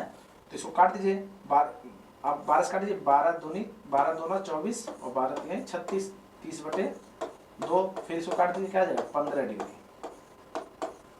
कितना है, यानी कि जो पृथ्वी है वो 1 घंटे में 15 डिग्री घूम रही है, 15 डिग्री घूम रही है, ठीक है। फिर अगर पूछे आपसे, फिर आपसे पूछे कि 1 मिनट में कितना घूम रही है, बताइए। तो देखिए यहां निकालते हैं, यहाँ 1 मिनट में देखिए इसको, इस 1 घंटे को क्या लिख सकते हो आप लोग, 1 घंटे को क्या लिख सकते हो, 1 घंटे को लिख सकते हो 60 मिनट। क्या लिख सकते हो 60 मिनट। 60 मिनट में कितना जा रही है 15। 60 मिनट में 15 डिग्री जा रही है, तो 4 मिनट में कितना जाएगी 1 डिग्री। कैसे भैया, इस 15 को 60 के नीचे ले आइए, काट दिए, 15 चौको 60, 15 4 जा 60, 4 बार में गया, तो 4 मिनट में 1 डिग्री पृथ्वी क्या कर रही है, घूम रही है। मतलब क्या कि जो देश है,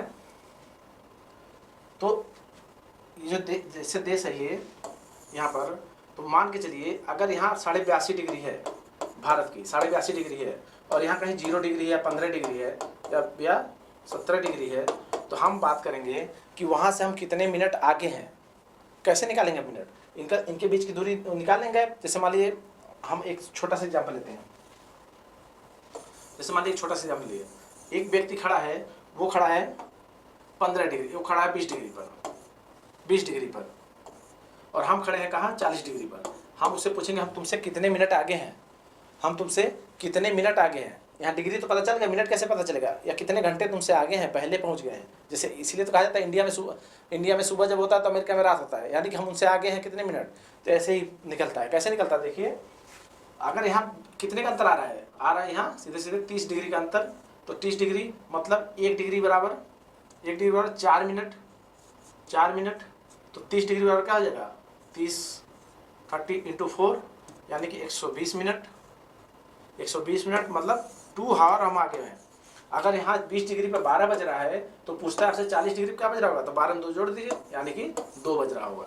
तो यहाँ एक डिफरेंस अभी आपको समझाया है, इसका काम पड़ेगा आगे, इसको अभी समझ लीजिए कैसे निकालते हैं। इसको समझ में आई बात को, तो ऐसे निकालते हैं। 24 घंटे में 24 आवर में पृथ्वी घूम रही है 360 डिग्री, ठीक है।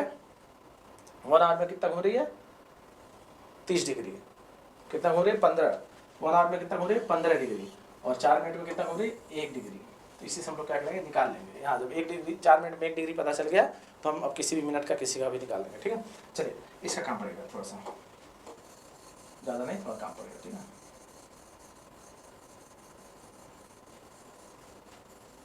चलो अब हम लोग बढ़ते हैं थोड़ा सा आगे, बरोबर।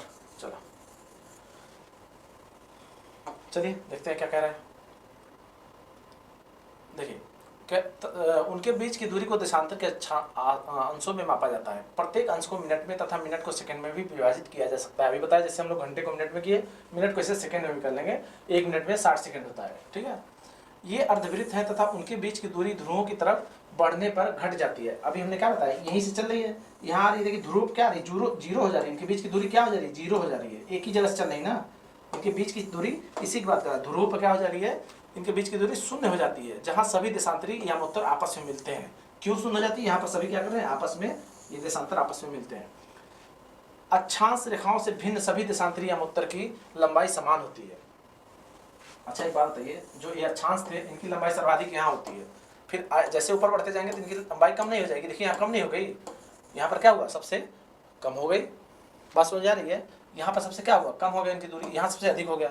लेकिन इनकी बात क्या कर रहे हैं, इनकी लंबाई सब जगह सेम है, एकदम बराबर लंबाई है, जितना ऊपर से नीचे है। लेकिन ये कहीं पर जाके 0 नहीं हो रही है, ये कहीं पर आपस में नहीं मिल रही है, ये अक्षांश कहीं भी आपस में नहीं मिल रहे, लेकिन ये देशांतर जाके यहाँ पर ध्रुवों पर आपस में मिल जा रही है। 2 अंतर आया, देशांतर और अक्षांश में अंतर भी पूछ सकता है, तो बता दीजिएगा, ठीक है। इसलिए इन्हें सिर्फ मुख्य संख्याओं में व्यक्त करना कठिन था। तब सभी देशों ने निश्चित किया, तब सभी देशों ने निश्चय किया कि ग्रीनविच, जहां ब्रिटिश राज की वेधशाला स्थित है, से गुजरने वाली यमोत्तर से पूर्व और पश्चिम की ओर गिनती शुरू की जाए। यमोत्तर को प्रमुख यमोत्तर कहते हैं। ठीक, ये यमोत्तर को प्रमुख यमोत्तर कहते हैं। इसका 0 डिग्री देशांतर था, यहाँ से 180 डिग्री पूर्व या 180 डिग्री पश्चिम तक गणना करते हैं। बात समझिए, ये कहना क्या चाह रहे हैं, आपको थोड़ा सा नहीं समझ में आएगा। ये कहा गया कि यमोत्तर जब ध्रुवों पर हर जगह ये मिल रहे हैं, वहाँ 0 हो जा रहे हैं, तो गणना कैसे करें, कठिन हो जाएगा। ये कौन सा यमोत्तर कहाँ पर है, तो इन्होंने कहा एक चलो हम लोग, ये पूछा हुआ है आपसे, हम लोग एक लाइन मान लेते हैं जिसको हम मान लेंगे ग्रीनविच, यानी कि यही 0 डिग्री। इसका तो 0 डिग्री पता था। ये देशांतर में क्या किया इन्होंने, ग्रीनविच पूछा हुआ कहाँ पर है, एक इन्होंने काल्पनिक रेखा बनी, पृथ्वी पर एक काल्पनिक रेखा मानी, एक गोले पर इस पर एक काल्पनिक रेखा। ये सब काल्पनिक हैं, अपने फायदे के लिए, मतलब अपने सुविधा के लिए खींचे गए हैं ना, तो उसको भी काल्पनिक बना लिया। एक काल्पनिक रेखा खींची, उसका नाम रखा ग्रीनविच। ये जहां से गुजरेगा उसको नाम दिया 0 डिग्री। क्या नाम दिया देशांतर, 0 डिग्री। इसी का नाम क्या है, ग्रीनविच। और है कहाँ भैया, ये है आपका ब्रिटिश राज की वेधशाला, ब्रिटिश में है, ब्रिटेन में है। ये इसको क्या कहा, नाम दिया ग्रीनविच। ठीक, नाम दिया और बोला इस ग्रीनविच के 180 इधर यमोत्तर, 180 पीछे, टोटल 360 डिग्री। भाई ये भी तो 360 है, ये भी तो 360 है, 360 नहीं हुआ इधर से ऐसे, ये भी तो 360 है। तो कहा 180 इधर ले लो, ऐसे से खींच के 180 यही 0 से। ब्रिटेन कहाँ दिखाते हैं आपको, जैसे मान लीजिए ये है ब्रिटेन, देखिए ये फ्रांस के बगल में ये ब्रिटेन दिख रहा है, ब्रिटेन फ्रांस के बगल में ब्रिटेन। ये जहाँ टूटा हुआ है ना हिस्सा, इसी को क्या कहा 0 बना दिया, इन्हीं को क्या कहा 0 कह दिया। और कहा यहाँ से 180 डिग्री इधर आ जाओ, यहाँ से 180 डिग्री पीछे की जाओ, इसको कह दो पूरब की तरफ, इसको पश्चिम की, पूरब की तरफ इस दिशा में, इस तरफ पश्चिम है। ठीक है, तो यही हुआ। वहाँ हम लोग नॉर्थ और साउथ किए थे भैया, यहाँ क्या करेंगे पूरब, ये हो गया ईस्ट और ये होगा वेस्ट, पूर्व और पश्चिम इस 0 डिग्री से। और इसी को मान लिया गया क्या, मुख्य यामोत्तर या मुख्य देशांतर। आपसे पूछेगा इंपॉर्टेंट लॉन्गिट्यूड किसे कहा जाता है, तो बोलते हैं ग्रीनविच को। किसको बोलते हैं भैया, ग्रीनविच लाइन को। ठीक है, ग्रीनविच को। ओके, क्लियर सभी को। चलिए अब यहां से क्या किया, इसको कहते हैं ग्रीनविच। इसका मान 0 देशांतर है तथा यहाँ से अभी बताया 180 पूर्व या 180 पश्चिम तक गणना करते हैं। प्रमुख यामोत्तर तथा 180 यामोत्तर मिलकर पृथ्वी को 2 समान पूर्वी गोलार्ध में, अब 2 समान पूर्वी गोलार्ध में विभाजित कर देते हैं। यहाँ से देखिए, ये देखिए साफ साफ दिख रहा होगा आपको, 0 इसको मान लिया, यहाँ से 180 पूर्व, यहाँ से 180 पश्चिम, बस इतना मान लिया उन्होंने। ठीक है, चलिए। इसलिए किसी स्थान के देशांतर के आगे पूर्व के लिए अक्षर पू लिखा होता है, ऐसे पू लिखा हुआ, बस ऐसे लिखा होता है पूरब के लिए देशांतर। जब देशांतर की बात करेंगे, अक्षांश की बात कर रहे थे तो क्या लिख रहा था, उत्तर और दक्षिण, है ना, उ और द, यहाँ पूर्व पश्चिम, पूरब लिखा होता है ना, और पश्चिम के लिए प लिखा होता है, ये लिखा होता है। ठीक है, उपयोग करते हैं। यह जानना रोचक होगा कि 180 डिग्री पूरब और 180 डिग्री पश्चिम यामोत्तर एक ही रेखा पर स्थित हैं। 180 डिग्री पूरब और 180 डिग्री पश्चिम, ये दोनों क्या है, एक ही रेखा पर अवस्थित हैं। अब ग्लोब पर अक्षांश रेखाओं एवं देशांतरीय यामोत्तर के द्वारा बनी ग्रिड को देखो। अगर आपको किसी स्थान के अक्षांश एवं देशांतर की सही जानकारी हो तो ग्लोब पर आप उस स्थान को देख सकते हो, उस स्थान को देख सकते हो। ठीक है, उदाहरण देखिए, समझिए, कुछ है नहीं इसमें, कुछ नहीं, आप लोग समझ चुके हैं इसको, इस चीज को कहना क्या चाह रहा है। अभी हम फिर समझाते हैं आपको क्या कह रहा है वो।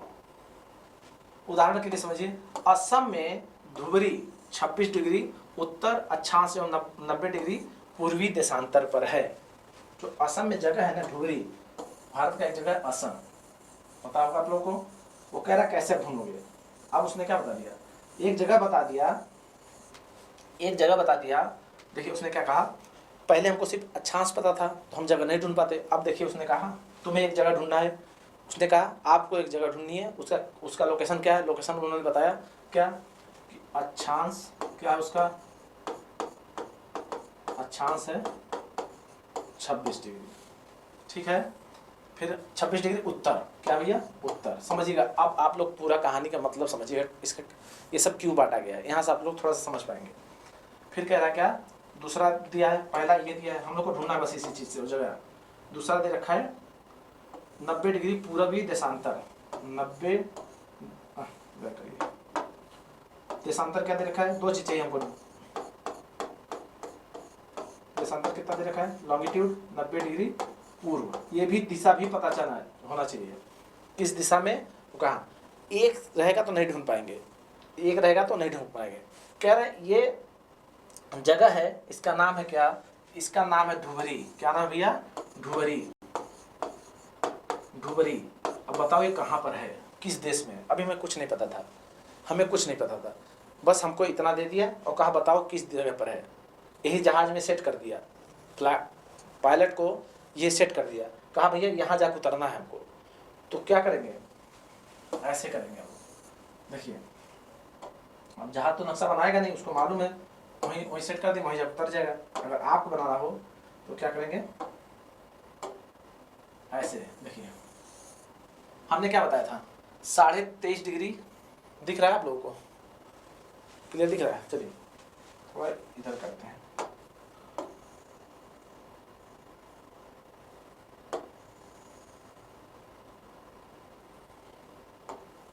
क्या बताया था, थोड़ा सा ध्यान रखिए।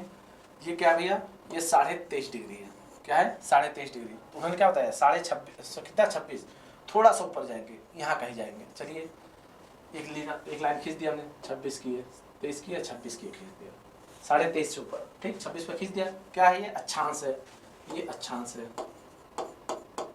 अक्षांश है। अब क्या देशांतर कहीं खींच दें हम, कैसे कहीं खींच दो, उसने कहा देशांतर ये क्या है, ये 0 डिग्री है। इन्होंने क्या एक कल्पना मानी है, ये है 0 डिग्री, ये 0 डिग्री है। इसके पूर्व, इधर है पूर्व, इधर है पश्चिम, इधर है पश्चिम। तो उन्होंने कहा है कि देशांतर जो है 90 डिग्री पूर्व, तो 90 डिग्री आएंगे, 1 degree 2 degree 3 degree 4 degree 5 degree 6 degree 7 degree ऐसे आएंगे।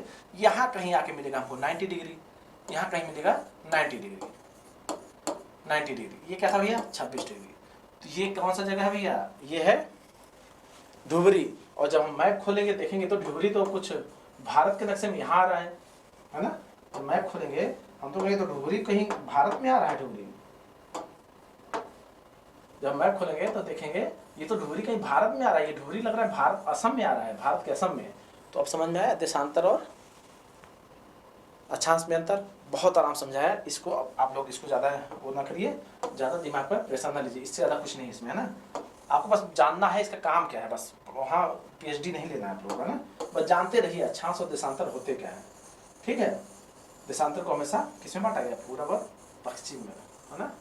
और अक्षांश को किसमें बांटा गया, उत्तर और दक्षिण में, क्लियर है। चलिए अब इसमें देखिए लिखा हुआ है, इसे समझने के लिए कागज पर समान दूरी वाली 36 ऊर्ध्वाधर रेखा खींचिए। ऐसे खींच के बना डालिए इसको। ऊर्ध्वाधर रेखाओं को संख्या 1 2 3 4 से 36 और 36 रेखाओं को, ऊर्ध्वाधर मतलब देशांतर और 36 मतलब अक्षांश को ऐसे अक्षरों में व्यक्त करें जैसे बिंदुओं से ऊर्ध्वाधर एवं 36 रेखाएं एक दूसरे को काटती है। वह कुछ छोटे वृत्त खींचिए। इस छोटे वृत्त को आप नाम दे दीजिए। मान लीजिए कि ऊर्ध्वाधर रेखाएं पूर्व देशांतर एवं 36 रेखाएं उत्तरी अक्षांश को व्यक्त करती हैं, ठीक है। बस इसमें ज्यादा कुछ नहीं। यहाँ थोड़ा सा देखिए,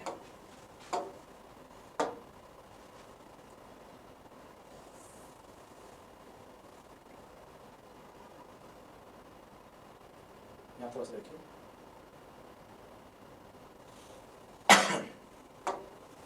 यही है, देखिए क्या क्या है, ये इन्होंने 0 डिग्री खींच दिया, ठीक। ये इधर पूरब की तरफ बढ़ा दिया यहाँ से, बस वही है, इधर पश्चिम की तरफ, पश्चिम। यानी कि हम लोग हमेशा इनसे आगे होंगे टाइम में, इधर से आगे होंगे टाइम में, ठीक है। इसलिए अमेरिका में रात होता है, अपने यहाँ दिन होता है, ठीक है। और ये काल्पनिक हमने खींच दिया, बस और कुछ नहीं इसमें, ठीक है। चलिए देखते क्या है। देशांतर और समय, बात करिए। देशांतर और समय, लॉन्गिट्यूड और टाइम की बात करते हैं। समय को मापने का सबसे अच्छा साधन पृथ्वी, देखिए समय को मापने का, मेजरमेंट करने का सबसे अच्छा साधन पृथ्वी, चंद्रमा, थोड़ा पानी पी लें।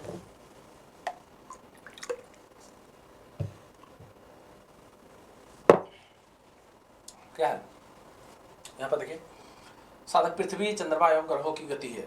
सूर्योदय एवं सूर्यास्त प्रतिदिन होते हैं। अतः स्वाभाविक ही है कि यह पूरे विश्व में समय निर्धारण का समय सबसे अच्छा साधन है। स्थानीय समय का अनुमान सूर्य के द्वारा बनने वाली परछाई से लगाया जा सकता है, जो दोपहर में सबसे छोटी एवं सूर्योदय तथा सूर्यास्त के समय सबसे लंबी होती है। क्या परछाई जो होती है, आपकी बात कर रहा है, जो आपकी परछाई, जो आपका शैडो होता है, देखेंगे जब आपके सिर पे एकदम होता है दोपहर में 12-1 बजे समय, सूरज आपके सिर पे होता है, तो आपका शैडो सबसे छोटा बनेगा, बिल्कुल अगल बगल में दिखेगा, तो कहेंगे क्या दोपहर का टाइम हो रहा है। लेकिन जब सुबह सूर्य उग रहा होगा, आपके चेस्ट पे एकदम पड़ रहा होगा, पीछे देखेंगे बहुत लंबे तक क्या हो रहा है, आपकी परछाई जा रही है। या फिर जब सन राइज हो रहा होगा, डूब रहा होगा आपके पीछे से, तो आपकी परछाई क्या लंबी बन रही है, तो एक अनुमान लगा है। ठीक है, ग्रीनविच पर स्थित प्रमुख यमोत्तर पर सूर्य जिस समय आकाश में सबसे ऊंचे बिंदु पर होगा, उसमें यमोत्तर पर स्थित सभी स्थानों पर दोपहर होगी। जब सूर्य सबसे ठीक ऊपर होगा, सबसे बीचों बीच होगा, तो उसको क्या कह रहा है, उसमें दोपहर का समय माना गया। ठीक, चूंकि पृथ्वी पश्चिम से पूरब की ओर चक्कर लगा रही है, बार बार बता रहे हैं आपको, पूछेगा, बार बार पूछा है पृथ्वी का रोटेशन क्या है, तो वेस्ट से ईस्ट। पृथ्वी कैसे चक्कर लगाती है, पूछा हुआ क्वेश्चन है, वेस्ट से ईस्ट। पृथ्वी ऐसे घूम रही है, पश्चिम से पूरब, पश्चिम से पूरब, पश्चिम पूरब, पश्चिम से पूरब। पृथ्वी कैसे घूम रही है, पश्चिम से पूरब, बिल्कुल ध्यान रखिएगा ना। ठीक है, अतः वे स्थानों से ग्रीनविच के पूर्व, उनका समय ग्रीनविच समय से आगे होगा, तथा जो पश्चिम में है उनका समय पीछे होगा, और जो पूरब में है, अभी हमने आपको बताया क्यों आगे होगा, क्योंकि हम लोग कोण में उनसे आगे हैं। पृथ्वी लगभग 24 घंटे में अपने अक्ष पर 360 डिग्री घूमती है, और अर्थात वह 1 घंटे में 15 और 4 मिनट में एक। ये सब कहानी बता चुके हैं आपको, ठीक है, ये सब बता दिया, इसमें कुछ नहीं है, ये पहले ही बता दिया, इनके बताने से पहले बता दिया हमने। ठीक है, ठीक, उसमें वही दे रखा है और कुछ नहीं। ठीक, हम मानक समय क्यों कहते हैं, हम मानक समय क्यों कहते हैं, अलग अलग यामोत्तर पर स्थित स्थानों को स्थानीय समय में अंतर होता है। मानक समय इसलिए कहा गया, देखिए मानक समय हम क्यों कहते हैं, बताइए, एक मानक समय क्यों लेते हैं हम लोग, मानक समय हम लोग क्यों लेते हैं, यहाँ पर ये समझाया गया कि हम मानक समय क्यों ही लेते हैं, क्यों मानते हैं मानक समय। बात समझिएगा, हमको मानक समय लेने की जरूरत क्या पड़ी, तो ये है, जैसे मान लीजिए एक जगह है, आप यहाँ खड़े हो, जैसे हम बात करते हैं पृथ्वी है जैसे, तो आप यहाँ खड़े हो, एक व्यक्ति यहाँ खड़ा है ना, यहाँ सुबह हो रहा होगा ना 8 का अमेरिका में, और ये आपसे कितने डिग्री खड़ा है आगे, ये मान लीजिए ये 90 डिग्री आगे खड़ा है, तो 9 यहाँ एक बताइए, जब वो 1 घंटे में कितना डिग्री, 1 घंटे में 15 डिग्री आगे है, 1 घंटे में 15 डिग्री, यहाँ तो 90 है, 15 छक्का, यानी कि 6 घंटे यहाँ आगे है ना। तो मतलब यहाँ क्या है, यहाँ अगर 12 बज रहा होगा, तो यहाँ कितना बज रहा होगा, 6 बजे रात हो रहा होगा, शाम। अगर ये 12 का दिन है तो यहाँ 6 का शाम है। अगर हम फोन करें कहीं से और हम बोले आपसे कि भाई हमारे यहाँ 6 बज रहा, तो ये कहेगा यार हमारे यहाँ तो रात हो रही, तुम्हारे यहाँ कैसे 6 बज रहा है, हमारे यहाँ तो सुबह हो रही है, 12 बजे दिन हो रहा है। तो क्या हुआ, एक स्टैंडर्ड टाइम बताया गया, तो क्या हो जाता, आपस में मैच नहीं हो पाता, वो कहता है उसके यहाँ दिन हो रही है, हमारे यहाँ रात हो रहा है, ये कैसे हो सकता है। तो स्टैंडर्ड टाइम या मुत्तर टाइम, या फिर क्या कहा गया, एक देशांतरित टाइम बताया गया, उसी से क्या करेंगे हम लोग अपने टाइम को निर्धारित कर लेंगे कि तुम 0 डिग्री से कितने आगे हो। 0 डिग्री यहाँ पर है, कहेंगे यार तुम तो 8 डिग्री पर हो, पश्चिम की तरफ हो, हम 90 डिग्री पूरब की तरफ हैं, इस वजह से हमारे यहाँ दिन है, तुम्हारे यहाँ रात है। ठीक है, एक यहाँ मुत्तर टाइम निकाल दिया गया। उदाहरण के लिए बहुत से देशांतरों से होकर गुजरने वाली रेलगाड़ी के लिए समय सारणी तैयार करना कठिन हो जाएगा। बात समझ आई ना, हम कहते हैं कल ट्रेन जो है यहाँ से रूस से चलेगी, कल पहुँचेगी चाइना की तरफ, या फिर कहीं उधर 12 बजे, लेकिन हमारे टाइम से थोड़ी 12 बजे, जब तक हम वहाँ से निर्धारित नहीं करेंगे इस अंश से कि वो कितने डिग्री पर है और कब वहाँ क्या टाइम हो रहा होगा, तब हम निर्धारित कर पाएंगे, है ना। बस, तो आप देखिए भारत में गुजरात के द्वारका तथा असम के डिब्रू साइखोवा में, अभी आपने देखा होगा ना, क्या देखा आपने देखा होगा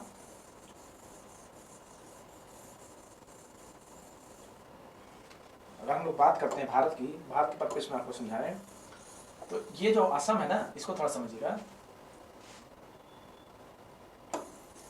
यहाँ जो असम है और ये गुजरात है, ये क्या भैया, ये गुजरात है। यहाँ से यहाँ तक की जो डिफरेंस है, तो लगभग 2 घंटे का अंतर आ जाता है। 2 घंटे पहले यहाँ सूरज उग जाते हैं और गुजरात में 2 घंटा पीछे। तो इसीलिए हमने क्या किया, एक यहाँ पर यामोत्तर लाइन खींच दी इंडिया में, इसको मान लिया क्या 82.5 डिग्री ग्रीनविच रेखा, 82.5 डिग्री देशांतरी रेखा, सॉरी देशांतरी रेखा। इसके पश्चिम में इनको रखा, इसके पूर्व में इसको रखा। यहाँ से हम लोग क्या करते हैं, टाइम निर्धारित कर लेते हैं। तो देखो समझ, देखो यहाँ से लिखा है आपको, डिब्रू साइखोवा स्थानीय में लगभग 1 घंटे 45 मिनट का अंतर आता है, लगभग 2 घंटे का अंतर आता है। इसलिए आवश्यक है कि देश के मध्य से होकर गुजरने वाली किसी यामोत्तर के स्थानीय समय को देश का मानक समय मान लिया जाए। इसको हम लोग क्या किए, इसको एक अपना देश समय मान लिया गया। यहाँ यहीं के समय से हम लोग क्या करेंगे, हर चीज़ निर्धारित करेंगे। यहाँ से हम लोग किधर हैं, वहाँ क्या टाइम हो रहा होगा, यहाँ से हम लोग किधर हैं, यहाँ पर क्या टाइम हो रहा होगा। ठीक है, मान लिया भारत में 82.5 डिग्री को मानक यामोत्तर पूछा हुआ क्वेश्चन। मानक यामोत्तर किसको कहते हैं भारत में, मानक यामोत्तर। ठीक है,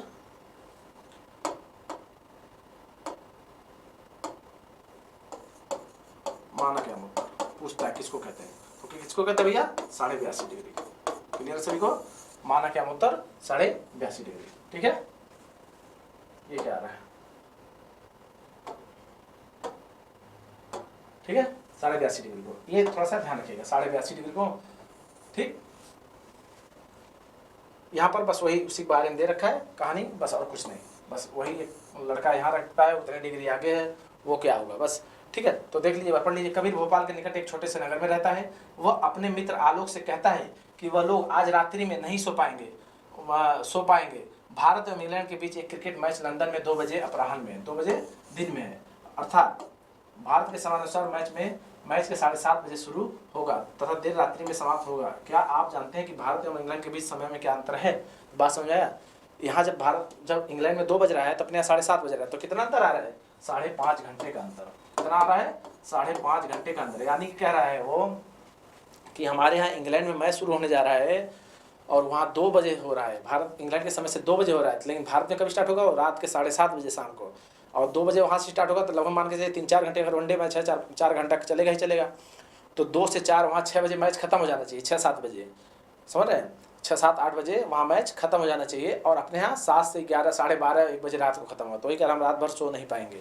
बस यही है, बस यहाँ कुछ नहीं समय, यही समझाएगा। ठीक है, तो चलिए, क्यों, क्योंकि वहाँ से हम लोग क्या है 5 घंटे आगे हैं। ठीक, ग्रीनविच से 5 घंटे आगे हैं। क्यों, 0 डिग्री से आप निकालेंगे, जब 0 डिग्री से कितना 82.5 डिग्री, 82.5 डिग्री निकालेंगे तो कितना हो जाएगा, 5 घंटा 30 मिनट सीधे हो जाएगा, हम लोग आगे हैं।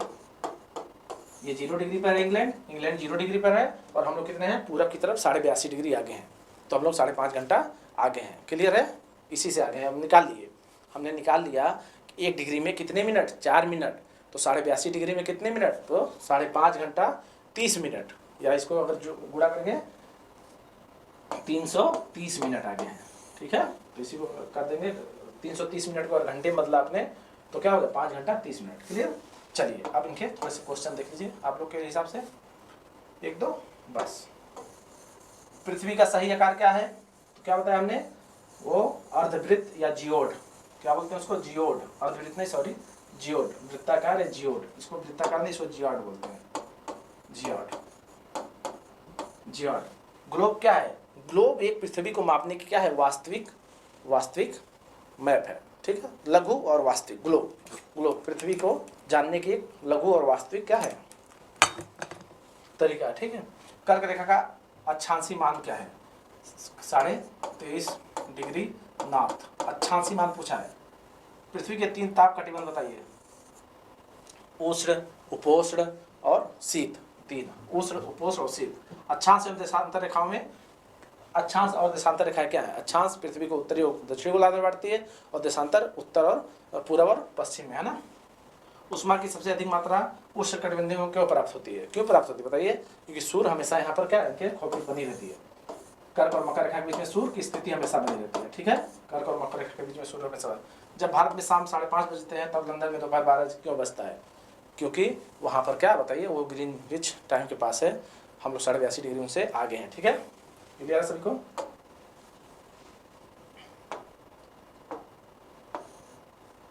चलिए यहाँ बताइए, प्रमुख यामोत्तर का नाम क्या है? प्रमुख यामोत्तर 0 डिग्री। शीत कटिबंध किसके नजदीक पाया जाता है बताइए? शीत कटिबंध विषुवतीय वृत्त के बीच या ध्रुवों के बीच। ठीक, किसके नजदीक पाया जाता है शीत कटिबंध? ध्रुवों के पास। ठीक, ध्रुवों की कुल संख्या कितनी है बताइए? देशांतरों की कुल संख्या 360। देशांतरों की कुल संख्या 360। दक्षिणी ध्रुव वृत्त स्थित है बताइए? दक्षिणी ध्रुव वृत्त स्थित है उत्तरी गोलार्ध में, दक्षिणी गोलार्ध में, पूर्वी गोलार्ध में। बताइए, दक्षिण ध्रुव जब बात कर रहा है तो सीधे से दक्षिण ध्रुव में आ जाइए, वही नाम दे दिया। और गिट किसका जाल है? तो अक्षांश और रेखा देशांतर के यामोत्तर। अब आ जाइए यहाँ मकर रेखा में आ जाइए आप लोग। मकर रेखा क्या स्थित है? यहाँ जाइए, आ जाइए यहाँ मकर रेखा 23 डिग्री 23.5 डिग्री साउथ। भारत मानक यामोत्तर 82 डिग्री भारत का। जीरो यामोत्तर को क्या कहते हैं? ग्रीनविच। ग्रीनविच कहते हैं। सब बता दिया। देशांतरों के बीच की दूरी किसकी तरफ घटती है? ध्रुवों की तरफ। सब बता दिया ना आप लोगों को। उत्तरी ध्रुव वृत्त गोलार्ध में स्थित है। किस में? उत्तरी गोलार्ध में।